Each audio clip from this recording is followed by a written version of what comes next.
Bueno, gracias por invitarme. Y sí, la temática de la sexualidad en la pedagogía Waldorf o en la antroposofía en general, que es la ciencia en la que se sostiene la pedagogía Waldorf, no es una temática muy abordada.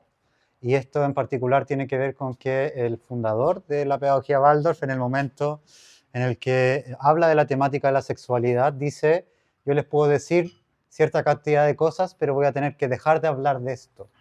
Entonces, lo que puede llegar a decir de la sexualidad es bastante limitado y que está en algunas conferencias como unas ciertas pinceladas de cuál es la concepción de la sexualidad desde este punto de vista del ser humano, ¿sí? Ahora, para comprenderlo bien, tenemos que situar la sexualidad, digamos, en el lugar en el que va en el desarrollo humano, que tiene una concepción bien concreta y que hay que diferenciarnos de cuáles son las posturas teóricas hegemónicas hoy en día en relación a esto, ¿sí? Que, por ejemplo, la cual habla Steiner, la psicología analítica o el psicoanálisis, es una de las teorías que nace en paralelo con la ciencia antroposófica, pero que el psicoanálisis permea en todas partes, ¿sí? Y la antroposofía no, queda reducido a un lugar.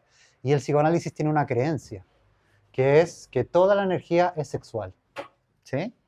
Entonces, toda la energía del ser humano es una energía sexual. Y lo problemático de esto es que esto permeó a las universidades, permeó a las leyes y que llega a todas partes.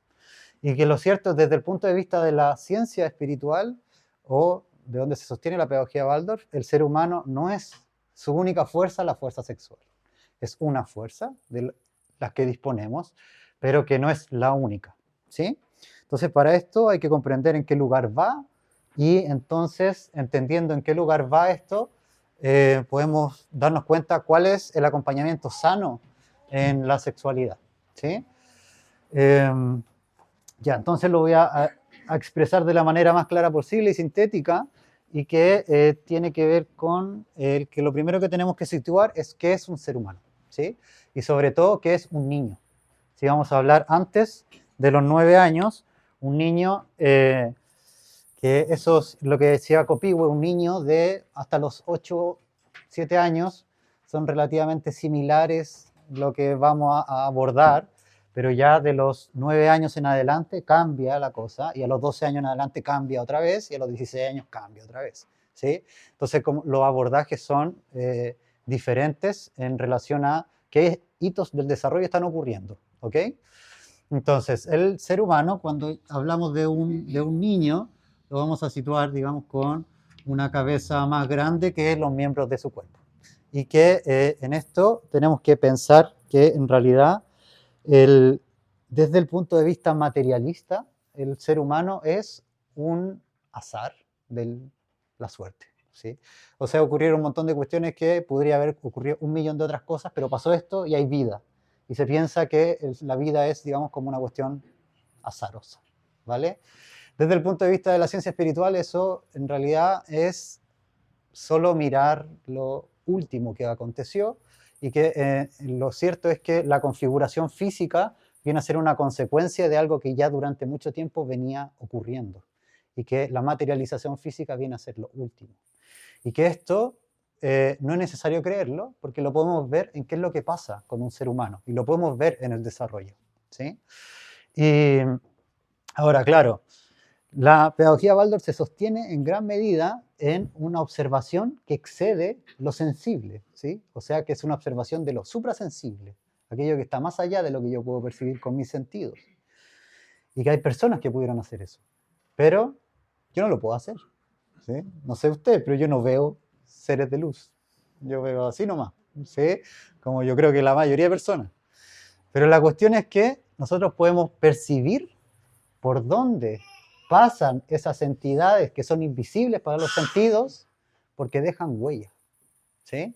Y nosotros tenemos que reconocer cuál es la huella que esa entidad deja, ¿ok? Y para los efectos de esta charla, esa huella que deja se llama madurez, ¿sí? Entonces, en el cuerpo humano, por donde pasa esa entidad, que prematuramente le vamos a dar el nombre de yo, o preliminarmente le vamos a dar el nombre de yo, esa entidad yo no la puedo ver con mis ojos, ¿sí? Pero puedo percibir cuando una persona está, esta entidad en esa persona, y cuando no está, ¿sí? Ayer pasó, por ejemplo, un niño tuvo una crisis de rabia y uno puede percibir cuando el niño ya no está ahí, ¿sí? Como que le cambia la mirada, le cambia la voz, le cambia la postura corporal y te das cuenta, se fue, ¿sí? Y ahora está solo la rabia y ya no está el yo ahí, ¿sí? Y podemos darnos cuenta cuando una persona está, esa entidad, y cuando no está, ¿ok? Entonces, este yo, que vamos a llamar prematuramente, tiene que hacer una conexión con algo que es aquello que percibimos la gran mayoría de las veces, que es el cuerpo, ¿sí? Entonces, por acá va a estar el cuerpo, y estos dos tienen que encontrar algún punto en el que se abracen y encuentren algún vínculo, ¿sí? Y ese punto en el que encuentra algún vínculo se llama el ser humano, ¿sí? Entonces nosotros tenemos una cierta confluencia de nuestro cuerpo físico, pero también tenemos una confluencia que viene de otro lado, ¿vale? Lo podemos percibir como levantarnos en la mañana, en invierno. Preferiría quedarme en la cama, acostado, ¿sí? Preferiría estar ahí calentito, pero sé que tengo que trabajar o que tengo que responsabilidad, etcétera, etcétera. Y hay una parte que es el cuerpo, que me dice, date tranquilo, cómodo, quédate aquí, no te muevas, ¿para qué te despertar? Qué lata. Y hay otra parte que me dice, no, o sea, yo tengo una responsabilidad, tengo un deber, y lo acepto. Y ahí es donde vemos cómo se confronta la fuerza del cuerpo, que quiere quedarse en la cama, y el yo que dice, no, yo tengo una responsabilidad, ¿sí? Y constantemente estamos en ese conflicto, y ese conflicto se despliega en un lugar que se llama el alma humana, ¿sí? Entonces estos dos se encuentran, este es lo que se le llama la individualidad, o el espíritu, el cuerpo, la materia, y entre medio se encuentran en un lugar que se llama el alma humana, ¿sí? Y aquí es donde se desarrolla, digamos, todo el drama que es en el alma. ¿Ok? Ya. Muy bien. Está muy de acuerdo. Ahora, el alma humana, entonces, es un escenario en el que se despliegan fuerzas, y que aquí entra la fuerza de la conciencia, por ejemplo. La conciencia es como un escenario, ¿sí? Y cuando hablamos de sexualidad, desde el punto de vista de la ciencia espiritual, no podemos hablar de sexualidad antes de los 7 años, ¿sí? Y Steiner lo dice explícitamente así. Dice, es una aberración hablar de sexualidad antes de la segunda dentición. Y esto para mí fue muy chocante, porque yo hacía psicoanálisis, ¿sí? En niños. Y entonces en niños es fuerza sexual, ¿qué está pasando con la fuerza, el complejo de Edipo, qué sé yo? Y es pura fuerza sexual, ¿sí? Entonces habla de penetra o no penetra el objeto y qué sé yo, no sexualmente como coito, sino sexual en el sentido como la fuerza, de si entra o se queda fuera. Y esa es pura fuerza sexual, como lo piensa el psicoanalista. Entonces, cuando yo leí esa frase de Steiner, dije, 9 años de estudio y ahora no sé qué tengo que hacer con esto, ¿sí? Bueno, ya, pero no te dice nada más, pues. Te dice ya, es una aberración hablar ante los 7 años, pero no te dice nada más, pues. Y yo, ya, ok. Entonces tengo que investigar, ¿sí? Entonces tengo que observar a los niños en el aula, tengo que observar a los pacientes, a los adultos, qué pasa en relación a esta fuerza sexual y por qué no, ¿sí? Asumiendo ya que su premisa es cierta, ¿por qué no? ¿Ok? Bueno, entonces pasa que el niño pequeño, cuando es aún pequeño, todos podemos darnos cuenta que en realidad si yo lo dejara solo, el niño nace con algo que se llama la prematuración biológica, ¿sí? Así lo llamó Lacan, que es que nace prematuro. Y el ser humano siempre nace prematuro, aunque nazca con 9 meses o 10 meses, ¿sí? Y que nace prematuro porque depende de otro ser humano para vivir, ¿sí? Hay una teoría en la psicología evolutiva y en la teoría evolutiva que es que el ser humano en realidad antes tenía un periodo de gestación de 18 meses y que eso se redujo porque el porte de la cabeza creció demasiado. Entonces que eso producía que los niños cuando nacieran mataban a sus madres. Entonces que la naturaleza hizo que el nacimiento de los seres humanos fuera cada vez más rápido, ¿sí? Para que la cabeza no estuviera tan grande cuando el niño naciese y entonces pudiera ocurrir el nacimiento. Esto ocurrió más o menos, se piensa como cuando pasa al Homo sapiens, que pasó esto, ¿sí? Por ese crecimiento rápido de la cabeza.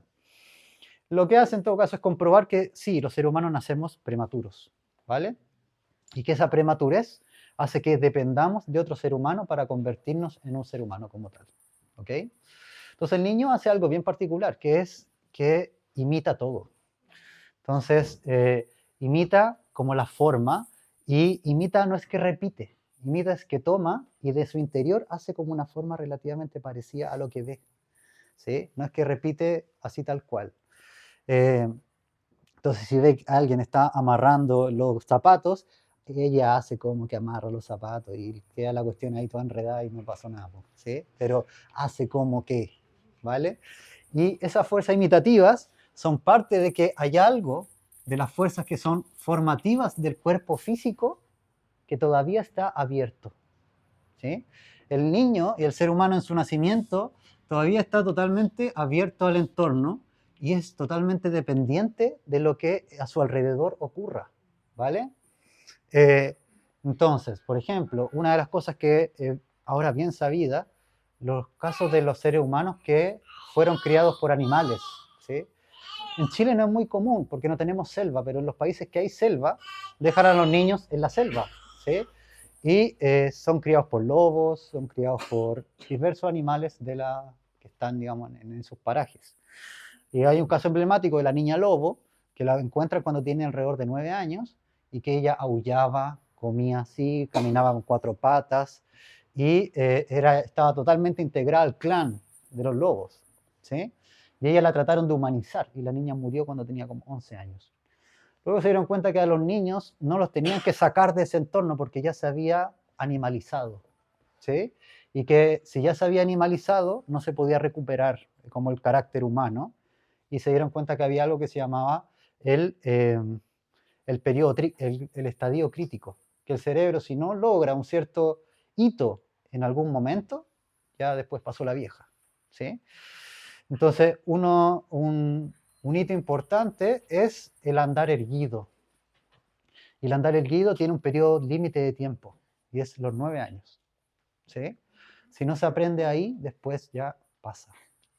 Ahí hay otros hitos que no tienen límite de tiempo, como por ejemplo el aprender a leer y a escribir.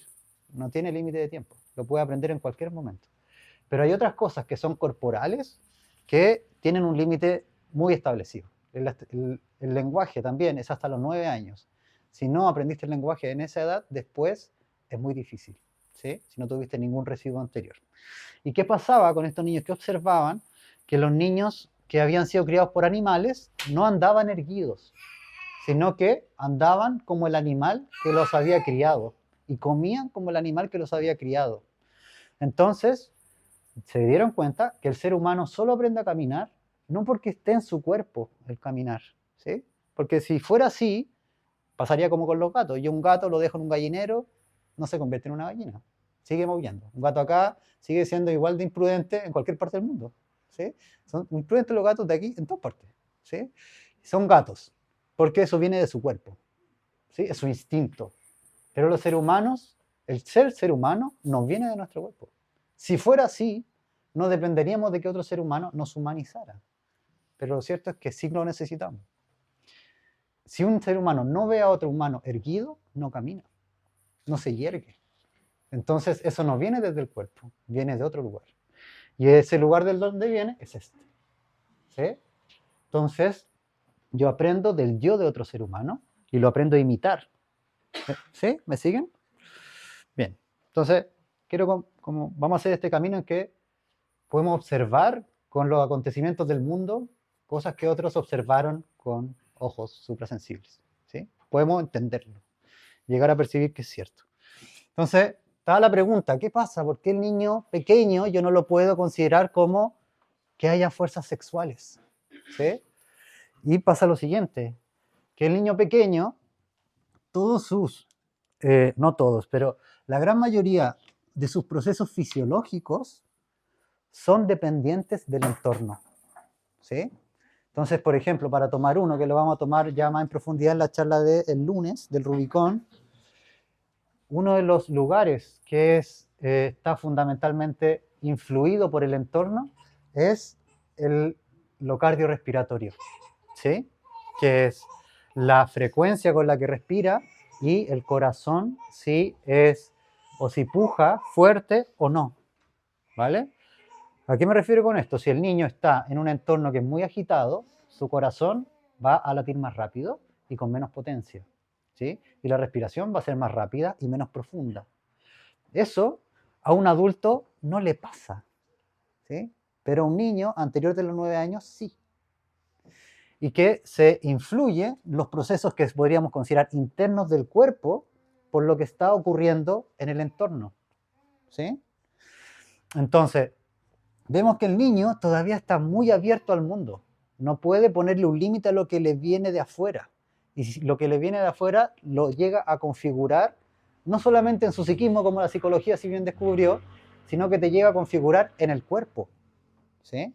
Nosotros sabemos hoy día que los hábitos, por ejemplo, el hábito respiratorio, afecta tanto la postura, por ejemplo, ¿sí? O sea, el respirador bucal se ve afectado en su postura. Hay que aprender a respirar por la nariz. Entonces, todos esos hitos que viene a ser la respiración, lo cardíaco, el sistema endocrino de la regulación, se ve afectado por el entorno. Y esto pasa hasta los 9 años. 9 años 3/4 cuando ocurre un hito que se llama el Rubicón, ¿sí? Que es el que vamos a ver ese día ya en profundidad. Cuando pasa ese hito las cosas cambian, porque el ser humano comienza a tener una fuerza interna que pone límite a lo que viene de afuera. Pero antes todavía no. ¿Ok? Entonces, vamos a ver que les dije, esta entidad yo no la veo con mis ojos de humano mortal, ¿ok? Pero deja huellas. Y la huella que deja se llama madurez. Entonces nosotros vamos a encontrar que a lo largo del primer septenio, es decir, de los primeros 7 años de vida, esta entidad va a, de a poco, ir asentándose, ¿sí? Va a ir ingresando al cuerpo. La pedagogía Waldorf se sostiene en un principio que es que el ser humano tiene que aprender a vincular su cuerpo con su yo, ¿sí? Y que eso toma 21 años en ensamblarse. Desde que nacemos a los 21 años recién se ensambla, ¿sí? Y en esa edad podríamos considerar a alguien que tiene como la potestad de tomar una decisión relativamente juiciosa, ¿sí? 21 años. Ahora, se sabe en relación a la neurología que el cerebro se demora 25 años en madurar, ¿sí? Entre 25 y 30. Entonces se dice, la adolescencia dura hasta los 30 hoy día, ¿sí? Sí. Sí. Es bacán cuando digo esto porque dicen, ah, voy a ser libre en un par de años y no, sí, y falta caleta. Ya. Entonces afírmense nomás. Y, ¿vale? Entonces, pasa que si esta entidad por donde pasa deja huellas, entonces yo tendría que ver que sea coherente, ¿sí? Tiene que dejar huellas. ¿Sí? Sí, en la misma cabeza. Una huella en la cabeza. Entonces, lo que ocurre es que durante los primeros 7 años de vida, el ser humano tiene un desarrollo de el que se llama el sistema nervioso autónomo, ¿sí? Hoy día le quieren cambiar el nombre porque en realidad no todo el sistema nervioso autónomo es realmente autónomo, pero una cuestión. Entonces, el sistema nervioso autónomo que podríamos considerar como cerebro, médula espinal, tronco encefálico, etc. Y lo que ocurre es que de los 0 a los 7 años hay una maduración que pasa del 23% al 80% de madurez, ¿sí? Y que de los 0 a los 3 es del 23 al 60%. ¿Sí? Entonces hay un dicho que nosotros aprendemos más en los primeros 3 años de la vida que en todo el resto de la vida, y que es literalmente así, ¿sí? Durante los primeros 3 años nosotros aprendemos más que en todo el resto de la vida, ¿sí? Entonces, yo en realidad a las familias les digo, si la va a cagar, cáguela después de los 3 años, ¿sí? Porque, o sea, como aguántate 3 años, ¿sí? Y después cágala, porque te ahorráis un montón de dinero de terapia, te juro, ¿sí? Es una buena inversión. Y yo como psicólogo te lo digo, me convendría que la cagaras, pero mejor que no. Entonces, y de aquí, de los 3 a los 7, son 20% de desarrollo más. Y del 80 al 100 es de los 7 a los 25. ¿Sí? Entonces, todos esos otros años más no es tanto lo que aprendes. ¿Sí? Comparativamente a lo que queda estructural. ¿Sí? Entonces, todos estos años son fundamentales del ser humano al que vamos a ser. ¿Ok? Entonces, Steiner dice, lo importante de esto es que durante todo este periodo de tiempo, lo que se está haciendo no es solo que está madurando el sistema nervioso, sino que está madurando todo el cuerpo. Entonces, los órganos del cuerpo están ahí, pero un niño tiene que apropiarse de esos órganos, ¿sí? Y el apropiarse de esos órganos se demora 7 años. Entonces, este yo, para apropiarse de este cuerpo, tiene que vencer a las fuerzas del cuerpo, que lo invaden, ¿ok? ¿Y en qué se ve esto? Que las fuerzas del cuerpo son, por ejemplo, un niño nace, yo le pongo el dedo en la mano y el niño cierra la mano. ¿El niño quiere cerrar la mano? No, no quiere cerrar la mano. No tiene todavía un querer que pueda ocuparlo, sino que el cuerpo lo hace. ¿Y el niño quiere? No. Y así muchos otros reflejos, ¿sí? Que están en el reflejo de Moro, etcétera, etcétera, que están en el cuerpo y son parte del cuerpo y que está escrito así, que es una herencia de la humanidad completa, ¿sí? Como la sabiduría de la humanidad está en el tronco encefálico, entonces queda ahí. Entonces el niño lo que tiene que hacer es, de a poco, ir luchando contra esa fuerza automática y dominarla, ¿sí? Entonces llega un momento en que el niño se mueve lo suficiente en su cuerpo y domina ese reflejo y lo integra. Y ahora el reflejo se hace si es que el niño quiere hacerlo, ¿sí? Pasa mediado por un querer, por ese yo. Ya no lo hace el cuerpo sin mediación, ¿sí? Entonces si el niño quiere agarrar, agarra y tiene la posibilidad de hacerlo. Ya no lo hace el cuerpo solo. ¿Me siguen? Entonces, este yo cuando va descendiendo se encuentra con fuerzas que lo quieren sacar, ¿sí? Que lo quieren dejar fuera. Y esas fuerzas que lo quieren dejar fuera son las fuerzas que ya están en nosotros. Son las fuerzas físicas que ya están, ¿ok? Entonces, que podríamos considerar como la fuerza del cuerpo una fuerza fría. Y la fuerza del yo una fuerza cálida. Y lo vemos porque el reflejo es algo que ocurre del sistema nervioso. El sistema nervioso enfría, ¿sí? Cuando la sangre pasa por el sistema nervioso, enfría la sangre del sistema nervioso. Y luego pasa a la vena, qué sé yo, y tal. Entonces, tiene que hacer una lucha para encarnarse.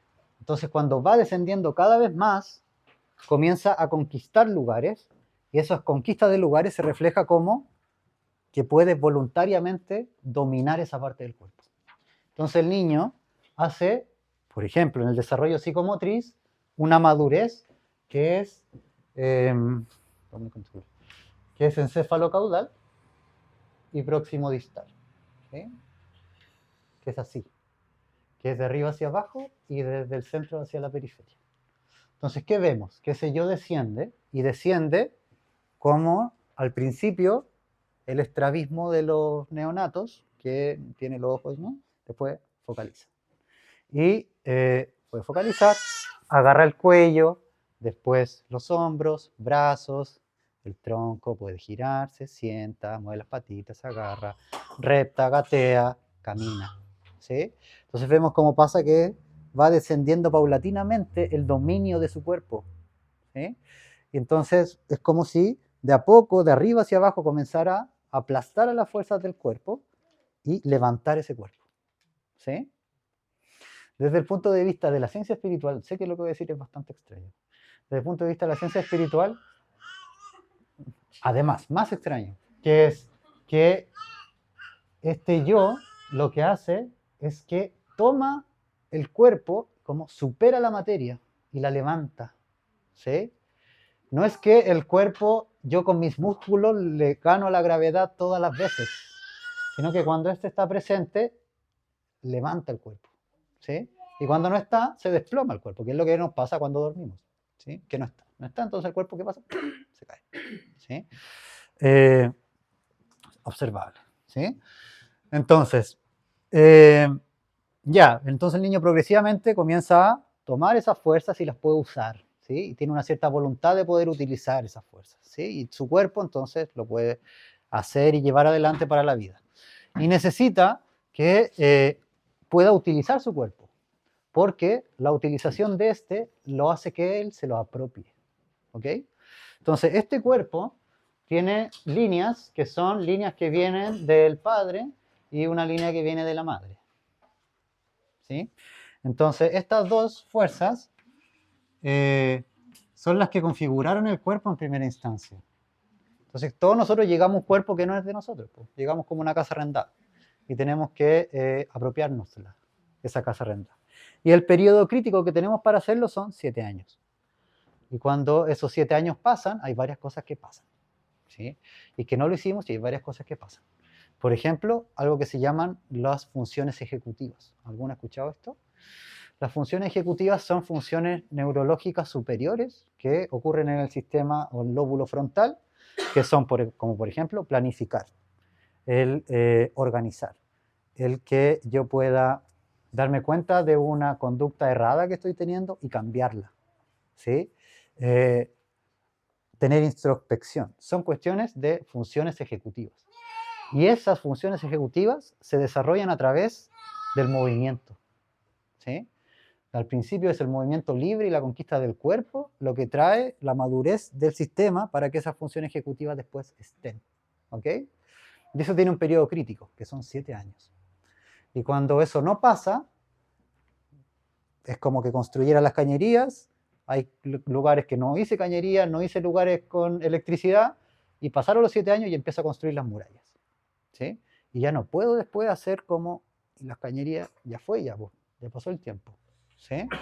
Entonces, ¿qué es lo que hemos visto? Que el hecho de llevar a los niños muy rápido a la cabeza y que no tengan la experiencia del movimiento voluntario, porque eso es importante, que es un movimiento voluntario, un juego voluntario, y que la creatividad que la puedan desplegar, entonces esas funciones ejecutivas no se desarrollan de la misma manera. ¿Sí? Y es lo que vemos en adultos con la tolerancia muy baja a la frustración, etcétera, etcétera. ¿Sí? O como adultos niños. ¿Sí? Que una de las cosas que un adulto tiene que poder verse y transformarse, y esa es una función ejecutiva. ¿Sí? Y que eso se desarrolla en la primera infancia. ¿Bien? ¿Soy claro? ¿Vamos bien? Ya, vamos, ya. Entonces, este cuerpo tiene esas fuerzas. Y ocurre que el niño durante estos primeros 7 años todavía está vinculado al mundo. El otro día estaba con mi hija pequeña en el refalín y en eso que ella se sube, yo bajo la escalera para recibirla abajo y veo que ella sale volando por el refalín. ¿Sí? Porque se tira de cabeza y, digamos, y sale volando del refalín. Y ella confía en el mundo nomás, ¿sí? Como no piensa, tengo que esperar 10 segundos a que mi papá baje la escalera y me reciba al otro lado, sino que mi papá me va a recibir al otro lado, ¿sí? Entonces, vuela. Y los niños pequeños creen que el mundo es bueno, y eso es lo que traen naturalmente. El mundo me va a proteger, ¿sí? El mundo va a estar ahí para mí, yo soy parte del mundo, y no lo tienen que pensar, es así para ellos, ¿sí? Solo cuando ha pasado algo, eso se pierde, ¿sí? Pero el niño en su, digamos, como fuerza de salud, confía en el mundo, ¿sí? Entonces, ahí nosotros vemos que ese cuerpo todavía está abierto y está vinculado con todo. Pero pasa algo, que es cuando se le cae el primer diente de leche, que hoy día está ocurriendo como a los 4 años y medio, 5 años, ¿sí? Se les cae el primer diente de leche y lo que pasa con eso es que ahí estas fuerzas, que les voy a dar otro nombre, quizás tenía que ponerle otro color, le voy a poner este color, que se llaman fuerzas vitales. Las fuerzas vitales están configurando los órganos, ¿ok? Entonces, yo tengo un pulmón, pero ese pulmón me tiene que servir a mí. Yo tengo un corazón, yo tengo un estómago, pero me tiene que servir a mí, lo tengo que individualizar, ¿sí? Me lo tengo que apropiar. Entonces, esas fuerzas durante los primeros 7 años están haciendo que esos órganos sean míos. Por ejemplo, el esqueleto de un niño se osifica un 1% por día, ¿sí? Esto después del 4.º año de vida. Un 1% por día, entonces en 100 años se osifica el 100% de su sistema esquelético. Eso para un adulto es imposible, ¿sí? O sea, el niño tiene muchas fuerzas vitales Por eso se caen, se rompen y se recuperan muy rápido, ¿sí? Y estas fuerzas entonces están muy, muy presentes en su cuerpo. Y cuando pasan, o digamos vemos el hito de que bota un diente de leche, Steiner dice, bota el diente de leche porque estas fuerzas que antes estaban acá conformando los órganos, suben y cuando pasan por aquí, botan a un diente y eso significa que ahora están subiendo a la cabeza estas fuerzas, ¿sí? Entonces, la subida a la cabeza trae como consecuencia que el niño ahora puede aprender, ¿sí? Entonces, ¿qué pasa? Y esta es una máxima en la pedagogía Waldorf, que las mismas fuerzas con las que configuramos nuestro cuerpo son aquellas con las que aprendemos, ¿ok? Entonces, por eso una persona que se siente mal, está resfriado, te cuesta un montón pensar o llegar a ideas coherentes, ¿sí? Porque está usando la misma fuerza del pensamiento es la que utilizamos para los procesos vitales, ¿ok? Entonces, los niños, se sabe esto, y se sabe desde la medicina antroposófica, la psicología antroposófica, se sabe muy bien, ¿sí? Entonces, es por eso que la educación está configurada así, que a los niños no se les hace pensar prematuramente de manera racional porque le estoy quitando fuerza a sus órganos, ¿sí? Entonces tengo la paciencia de esperar a que el niño tenga interés por aprender, ¿sí? Para que esa fuerza esté naturalmente liberada y que haya cumplido su labor completa, ¿ok?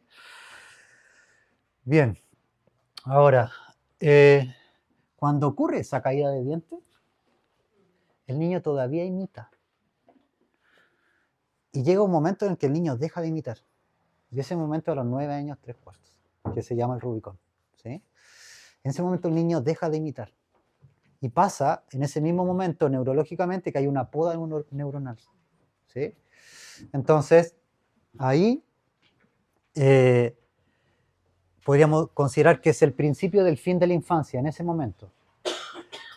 Pero lo que sí pasa es que el niño todavía tiene fuerzas imitativas, pero son cada vez menos, ¿ok? Entonces, a medida que va despertando la conciencia, las fuerzas inconscientes de imitación son menos, ¿sí? Son como inversamente proporcionales.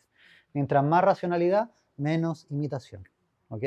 Entonces, el niño imita todo, literal, ¿ok? Imita todo.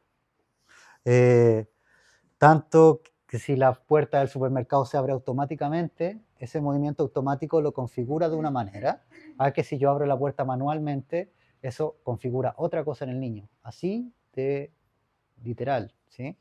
Y que imita sobre todo lo que yo soy, ¿ok? Entonces vamos a ver en los niños cosas que me gustaría no haberles transmitido, pero, ¿sí? Me elegiste como padre, bueno, ya lo tenías pensado. Entonces, es lo que había, ¿sí? Entonces, que le transmito cosas que me hubiera gustado no haberse las transmitido, y porque la aprende de forma imitativa, ¿sí? No me ve solamente en lo que hago y tal, me ve quién soy. Y mientras más se despierta la conciencia, menos ve eso, ¿sí? Menos lo imita eso, ¿ok? Pero en la primera instancia se configura totalmente por ese otro, ¿vale?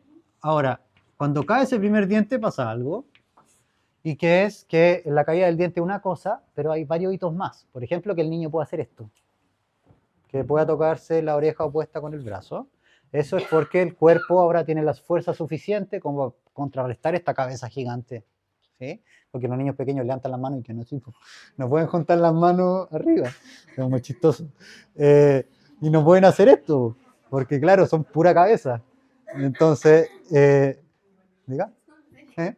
¿Qué pasa con los niños más cabezones? Los niños cabezones. Porque como, no sé, obviamente todos los niños son diferentes, pero Sí. sin estigmatizar le va a costar más. ¿Un niño más cabezón? Sí. Sí. ¿Toma más tiempo o Sí. Claro, esto quizás algo más específico, pero se llama la polaridad cabeza chica, cabeza grande, que es una polaridad en la que se observa a los niños y que se ocupa sobre todo en la terapéutica con niños, que es que un niño con la cabeza grande, que es literalmente con la cabeza grande, y un niño con la cabeza chica, que es literal con la cabeza chica, me tocó ver el caso de unos gemelos, o sea, mellizos, no, eran gemelos, mellizos, pero eran los dos hombres, bueno, y uno tenía la cabeza chica notoriamente y otro tenía la cabeza grande notoriamente, ¿sí? Y el de la cabeza grande era muy tranquilo, estaba así, se entretenía con todo, era muy risueño, y el de la cabeza chica se aprendió a gatear muy rápido, tomaba las cosas, lloraba caleta, se movía mucho, ¿ya? ¿Y qué pasa con que el de cabeza grande tiene una constitución que, digamos, su vinculación con el cosmos, que es la cabeza, es mucho más ensoñado? Entonces está como que está un poco volado, ¿sí?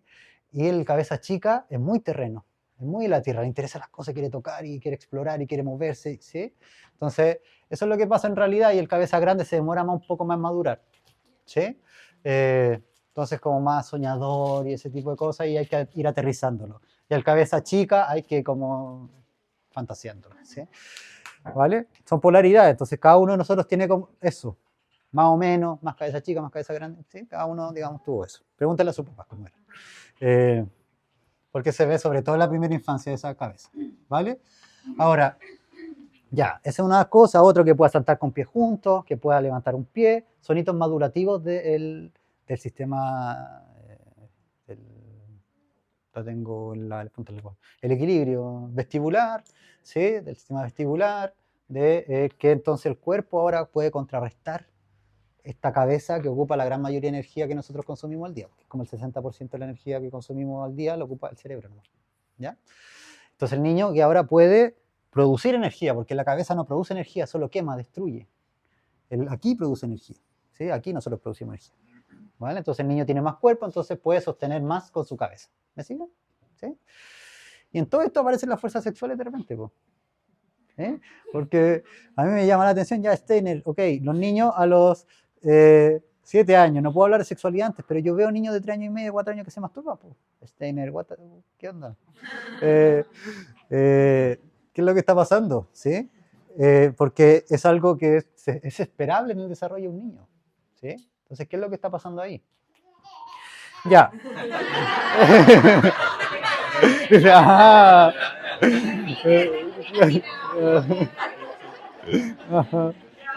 Ya, claro. Descubriendo los misterios. Entonces, la hipótesis que yo tengo, que sigue siendo una hipótesis de trabajo, que es que, por lo que Steiner dice, la sexualidad no se puede hablar antes de los 7 años, es porque el niño todavía está vinculado con el todo. Entonces, la sexualidad como fuerza es una fuerza vinculante. Entonces, la palabra o la etimología de sexo viene de nexo, y que es aquello que integra, y que tiene una letra bien particular, que es la X, que es una que cruza, ¿sí? La poca letra que cruza. Entonces, que la fuerza sexual viene a ser una fuerza que integra o que revincula, que anexa nuevamente, algo que estaba previamente separado. Entonces, claro, hay otra conferencia que dice, no existe la sexualidad en el punto espiritual, no hay sexualidad. En el punto del alma hay sexualidad, pero en el punto del espíritu no hay sexualidad, ¿sí? ¿Por qué no es necesario que haya sexualidad? Porque en ese mundo no estamos separados, es todo junto, ¿sí? Entonces, ¿para qué va a haber sexualidad si no hay separación? Entonces, la hipótesis de trabajo que tengo es que, ya entiendo, no puedo hablar de sexualidad antes de los 7 años, sería irrisorio hablar de eso, porque el niño todavía está vinculado con el todo. Entonces yo en esa época voy a hablar de genitalidad, porque el niño todavía tiene un carácter de, tiene genitales, es niño o niña, pero son como niños todavía, ¿sí? Todavía la diferencia entre niño y niña no se marca demasiado. Esto se ha estudiado harto en relación a la psicología evolutiva, sobre todo. ¿Qué es lo tan diferente que tenemos hombres con mujeres? ¿Sí? Si existe algo que sea biológicamente que nos diferencie, o si es puramente cultural lo que nos diferencia. Esto a propósito de lo que hablaba Judith Butler, qué sé yo. Entonces, aparecieron varios estudios en relación a, ¿es cierto que los seres humanos, hombres y mujeres, somos tan distintos unos de otros? Y descubrieron que somos muy distintos en una cosa. Y somos muy distintos en el interés. Que cuando van a ser hombre, en el útero se aumenta la testosterona y cuando nace tiene ese cuerpo una mayor cantidad de testosterona. Y cuando llega a la pubertad, esa testosterona se multiplica por 14. ¿Sí? El estrógeno, que atribuye como la hormona de la mujer, es la síntesis de la hormona de la testosterona, ¿sí? Podríamos decir es como la testosterona mejorada. Y entonces las mujeres tienen un 10% de la testosterona que tiene un hombre, ¿bien? También tienen testosterona. Y tienen estrógeno. Pero no tienen ese aumento de la testosterona como los hombres tienen cuando van a ser intrauterínamente un hombre y nace un hombre, etc. Y eso está. Entonces, ¿qué fue lo que descubrieron? Que hay una varianza estadística, que es que yo puedo tener un cuerpo de hombre y el 70% de los que tenemos cuerpo de hombre tenemos mente de hombre, ¿sí? Como que tenemos un desarrollo neurológico de hombre. Y hay un 30% que no, que tiene un desarrollo neurológico que podría ser más cercano a la mujer. Y viceversa, ¿sí? Cuerpo de mujer, cerebro de hombre, ¿sí? 30-70 es más o menos la... ¿sí?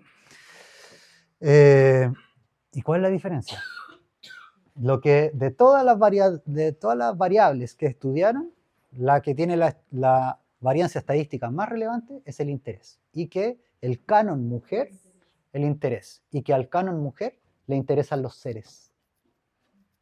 ¿Y qué le interesa al canon hombre? La pelota. No, no todas las pelotas. Interesa las cosas. ¿Sí? Entonces el canon hombre apunta al objeto y el canon mujer apunta a los seres. ¿Sí?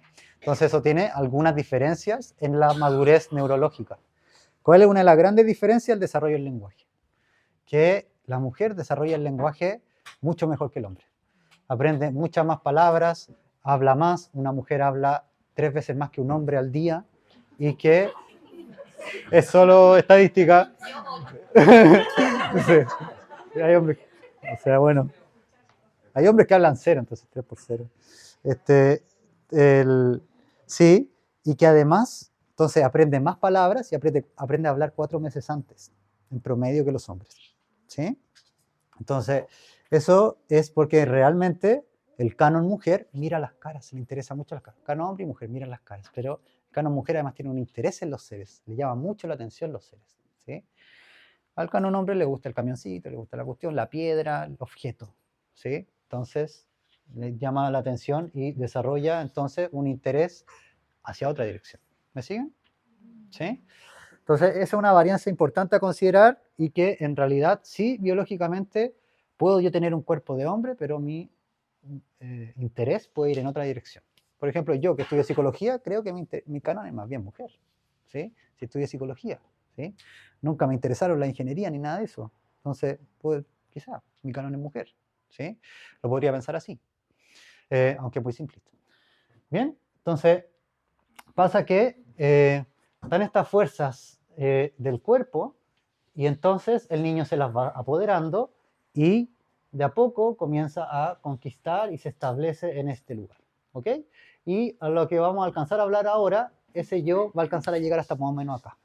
¿Sí? Cuando ya hablemos cuarto, quinto, tercero, vamos a hablar de cuando este yo llega aquí. ¿Sí? ¿Y qué es lo que pasa cuando llega aquí? ¿Sí? En ese hito y qué es lo que ocurre en ese momento. Pero podemos decir que llega hasta acá. ¿Sí? Entonces todavía no está el desarrollo torácico que vamos a encontrar a los 8 años y medio más o menos, que el niño crece para el lado, que se ensancha. ¿Sí? Y le crece como las costillas, le crece como este lugar. No vamos a llegar todavía hasta esa fase. ¿Ok? Entonces de repente vemos que ya, esto sí se alarga, es armónico, su cuerpo es más fuerte, puede hacer más cosas, piensa, incluso memoriza cosas, le interesa aprender. Entonces esa cabeza es más fuerte. Ahora, lo que vamos a encontrar es que va a haber niños que van a tener un interés por la sexualidad desde siempre, ¿sí? Desde muy pequeños. Y cabe la pregunta ¿por qué? ¿Sí?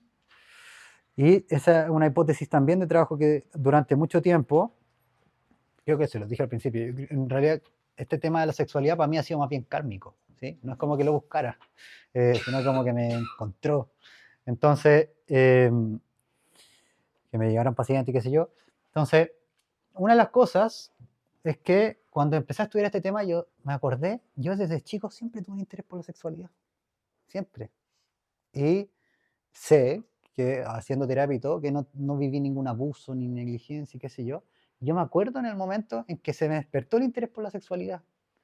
Estaba jugando un juego de computador, tenía como 2 años y medio, que era ajedrez, ¿sí?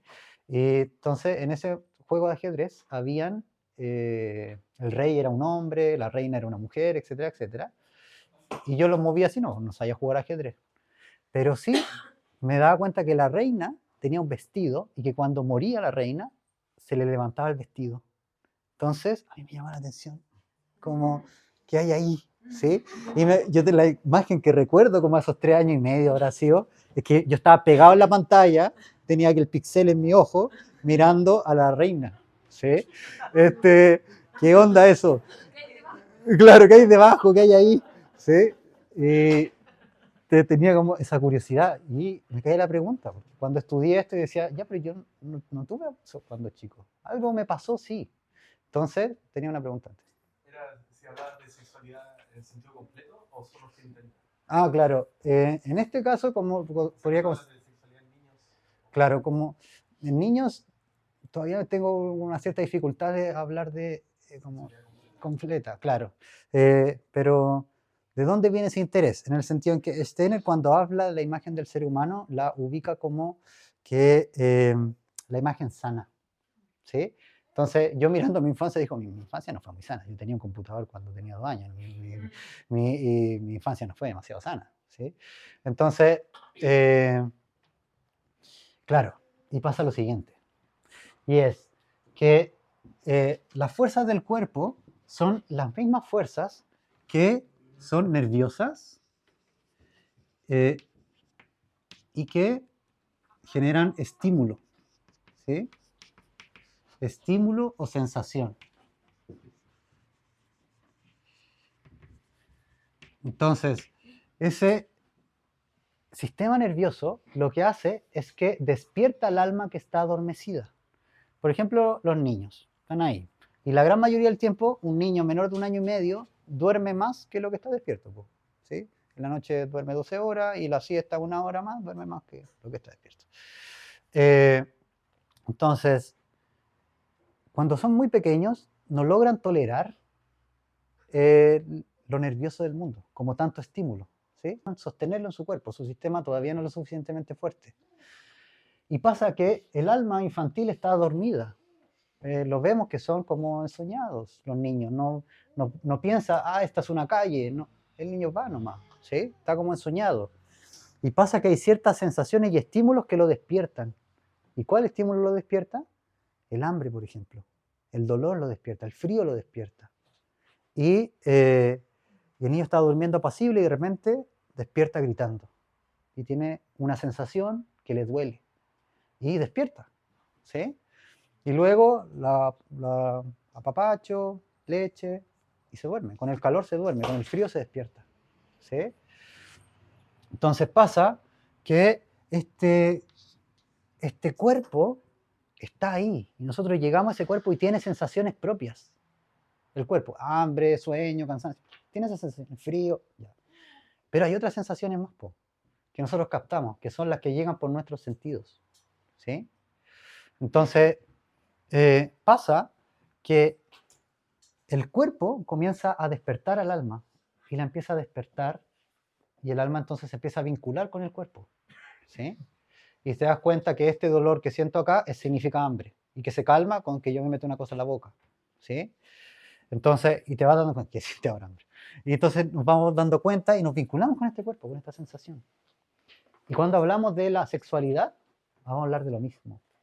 Es una sensación, es un estímulo, pero que además es un estímulo muy fuerte, el estímulo sexual, ¿sí?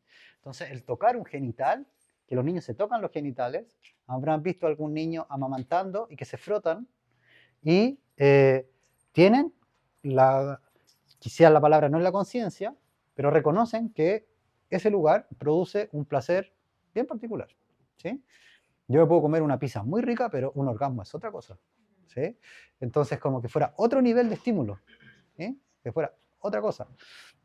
Entonces, el estímulo, sobre todo de las fuerzas sexuales o de la genital, es un lugar erógeno del cuerpo que tiene mucha sensación.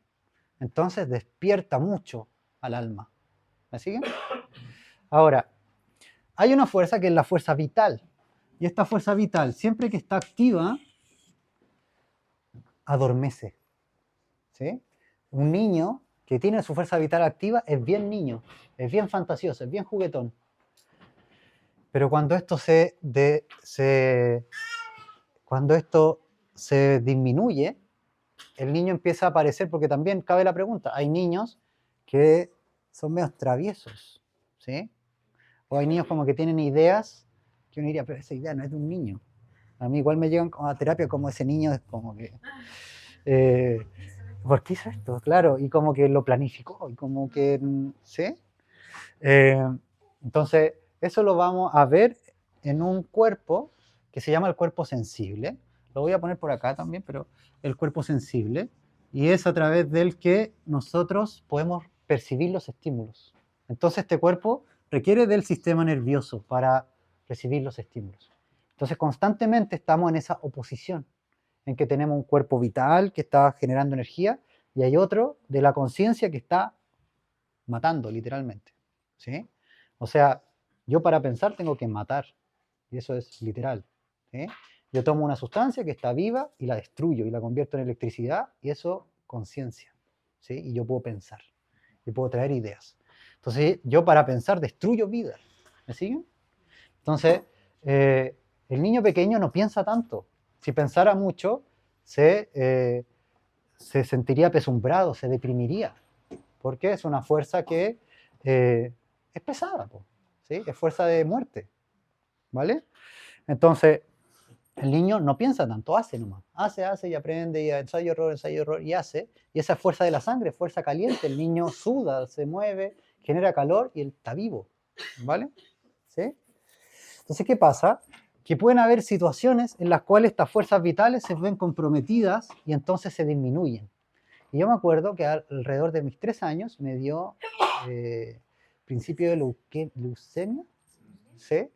Entonces me tuvieron que poner en una burbuja, hospitalizado, porque no me podía contagiar con nada, como que no tenía sistema glóbulos blancos. Y esa experiencia, me acuerdo que implicó para mí operaciones, pinchazos, varias cosas, y además de estar solo durante mucho tiempo, porque tenía que estar en una burbuja.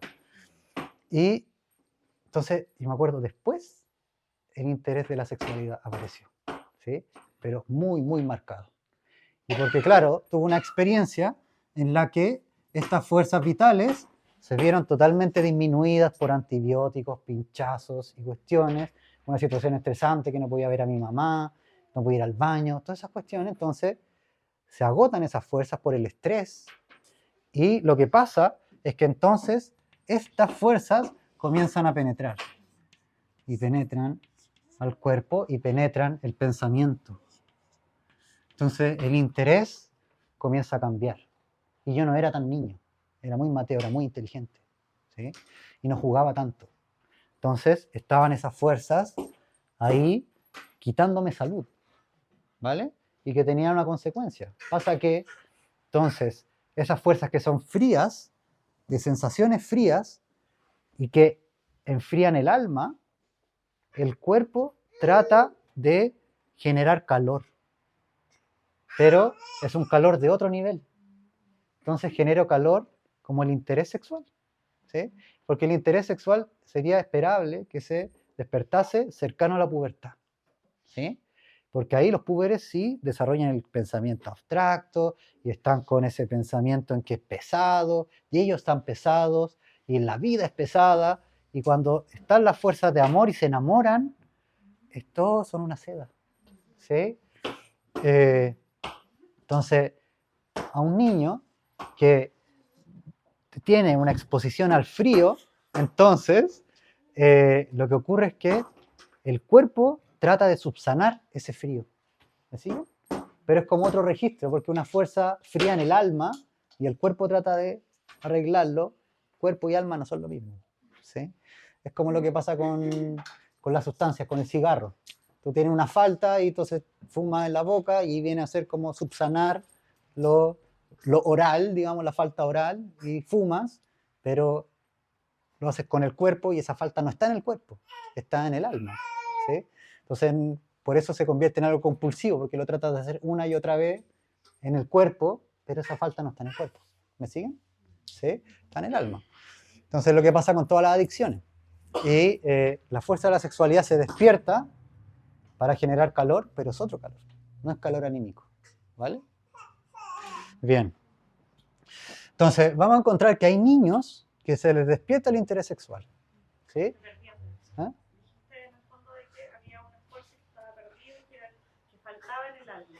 Sí, porque esa fuerza que falta en el alma son estas fuerzas vitales que son a través del calor que construyen el cuerpo y se vinculan a través del calor con el cuerpo, ¿sí?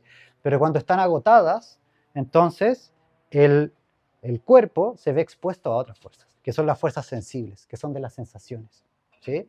Entonces ese niño se va a aburrir muy rápido, ese niño va a necesitar muchos estímulos, ¿sí? Porque necesita este cuerpo, se sostiene en ese cuerpo, no se sostiene en el cuerpo de las fuerzas vitales, que son fuerzas creativas, entonces que el niño produce solo, ¿eh? Sino que necesita de que de afuera venga la sensación, que es lo que pasa con el nervio, que viene de afuera el estímulo y... ¿Sí? ¿Sí? ¿Vamos bien? Yo tengo una duda. ¿Mm? Estoy un poco, perdón, a lo mejor requiere más tiempo, pero el alma y la conciencia, ¿cuál es su relación o su diferencia? Ya. El alma es el escenario de la conciencia, ¿sí? Entonces, la conciencia también es un escenario, ¿vale?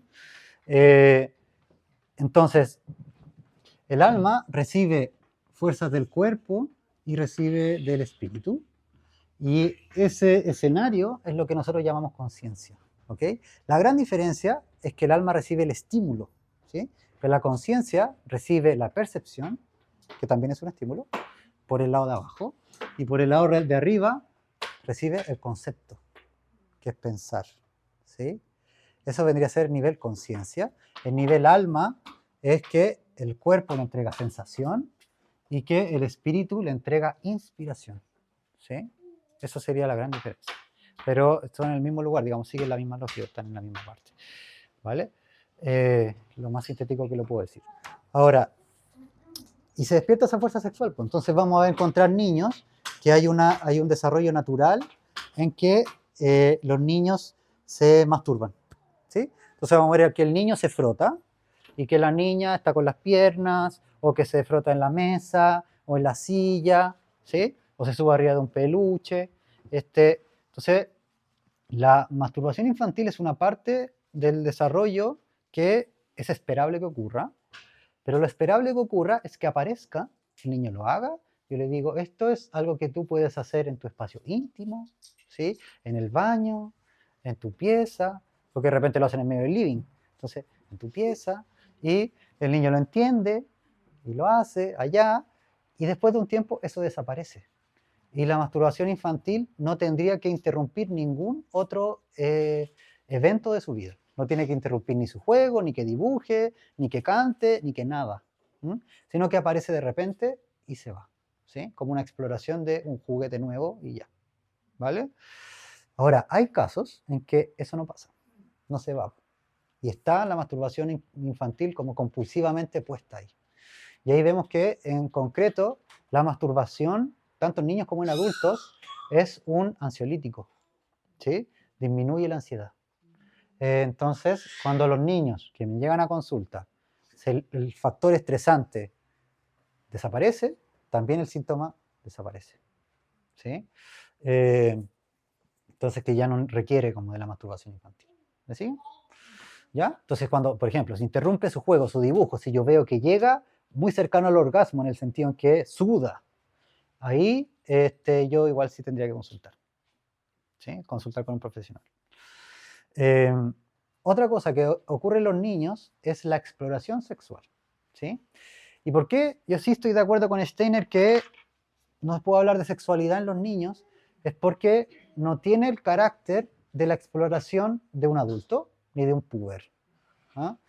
Que la exploración sexual en los niños es el cuerpo del otro de la misma manera que es cómo se siente la hoja de este árbol, cómo sabe este pedazo de tierra.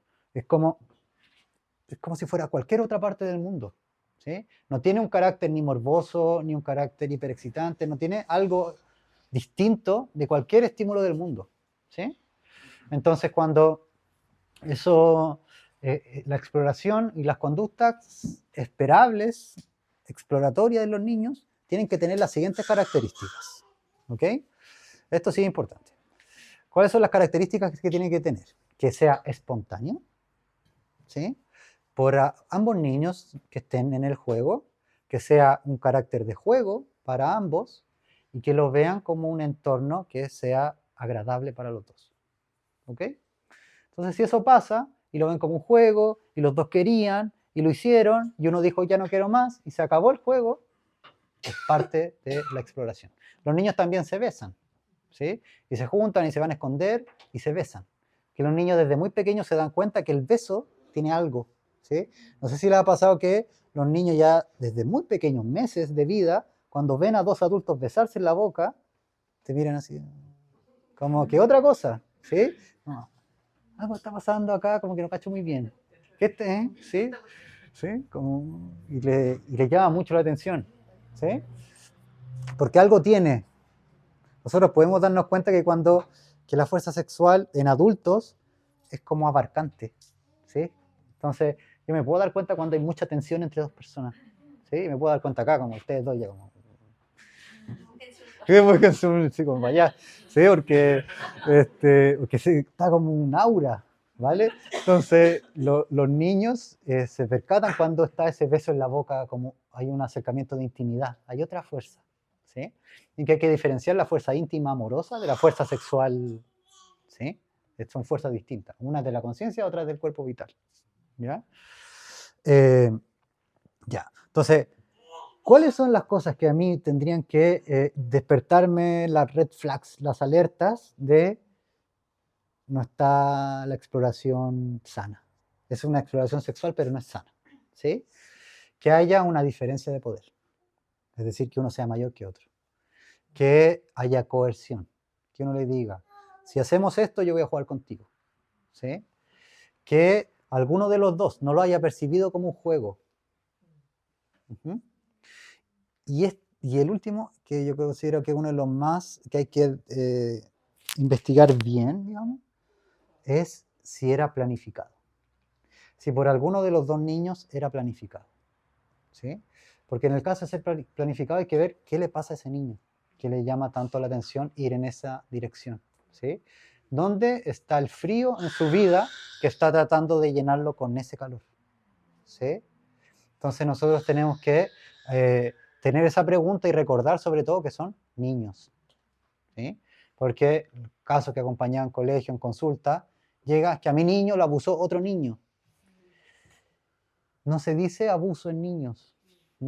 Se habla de prácticas sexualizadas, prácticas abusivas sexuales en casos de como más grave, y se ocupa la palabra práctica porque se entiende que el niño está en un proceso de formación y que entonces ha puesto en práctica algo que no es su identidad completa, ¿sí? ¿Hasta qué edad se podría decir que no se identidad completa? Por lo menos hasta los 16 años, ¿sí? Como segundo Rubicón, y porque ya después de los 16 años podemos empezar a diagnosticar cosas como el trastorno de personalidad, ¿sí? Porque ahí ya hablamos de que la personalidad adquiere un carácter que está más bien consolidado y se ve más o menos que hay un cierto desvío en alguna dirección.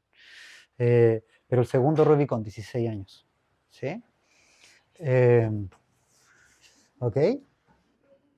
Si aparece en eso, es importante consultar y que hay que recordar al tiro. Y que hay que recordar el que ambos niños hay que resguardarles su dignidad, ¿sí? ¿Y qué significa eso? Que hay que, cuando se habla de esas temáticas, hay que hablar con respeto de los dos niños. Porque de la misma manera que uno como adulto no quisiera que se hable de su vida sexual sin que sea yo el que lo permite. Entonces, hay que resguardar lo sagrado que tiene lo sexual, ¿sí? Chiquitito, una acotación Sí. chiquitita, en términos de esa diferencia de edad, Sí, ¿cuál sería una diferencia de edad como para claro. pensar que hay uno que está... Sí, como por sobre el otro, ¿sí? Hay varias cosas subjetivas más que la edad física, ¿sí? Porque hay niños que tienen 8 años y que se llevan muy bien y juegan con los chicos siempre, porque en realidad no se llevan con los de su edad. Entonces, ahí hay que ver muy bien, ¿sí? Es cuando uno tiene más como recursos que el otro, y ocupa esos recursos a su favor en desmedro del otro, ¿sí? Sí, más que, porque claro, en edad se establece como por ley, entonces se habla de pedofilia cuando es mayor de 4 años y el otro es menor de 14, ¿sí? Entonces se habla de pedofilia de los 0 a los 14 años y se habla de estupro de los 14 a los 18, ¿ok? Entonces, estupro, por ejemplo, es si una persona de 16 tiene una relación con uno de 23, ¿sí? Se considera estupro y es demandable, ¿ok? Porque tienen más de 4 años de diferencia, pero esas son cuestiones de la ley, ¿sí? Ya.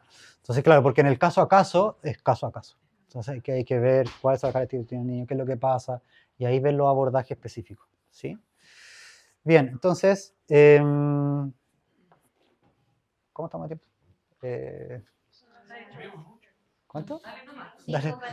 5 para las 8. Ya. Entonces, la educación sexual en los niños, desde el punto de vista de la pedagogía Waldorf, no se hace de la misma manera que se hace, por ejemplo, en la educación sexual integral, como en la ESI, ¿sí? ¿Por qué no? Porque la educación sexual integral está permeada con una concepción cognitivista de la educación, ¿sí? Entonces al niño se le enseña con libros, se le enseña con actividades reflexivas, se le enseña con algo que lo que vendría a ser es que la fuerza vital del niño tenga que ser ocupada para pensar y para entender, y que en realidad no se enseña de esa manera la educación sexual en la escuela Waldorf, ¿ok? Ahora, Podríamos decir que eso sería una forma fría de una forma fría de enseñar, sí. Ahora, sí, debilitante. Ahora, la educación sexual integral, yo sí considero que es bastante útil en colegios públicos, por ejemplo, en los que los niños no van a recibir ningún tipo de educación de esa índole. Ahora, cuando la educación depende de los adultos, la educación sexual depende de los adultos, solo el 20% de los adultos habla con su hijo, ¿sí? De sexualidad alguna vez, y de ese 20%, el 50% es usa condón o no te embaraces, ¿ok? Que voy a considerar una educación sexual. Claro, una síntesis de la educación sexual, ¿sí? Perdón, volver un poquito atrás. ¿Sí tal? Me iba dando vuelta. Sobre estas prácticas que hablaste. ¿Mm? No, bueno, en el fondo mi pregunta Sí. es, ¿estás seguro así como de no, ya no sé si ponerle red flag, pero de ¿Mm? no levantar alarma por la interacción entre dos niños, en el sentido de que en esa edad debería ser como la exploración del propio cuerpo, la genitalidad? Uh-huh. Entonces, que dos niños hagan esa práctica, lo que yo me imagino es que no creo que lo hagan por explorar la genitalidad, me hace sentido más que lo hagan por imitar adultos o algo que vieron en la tele.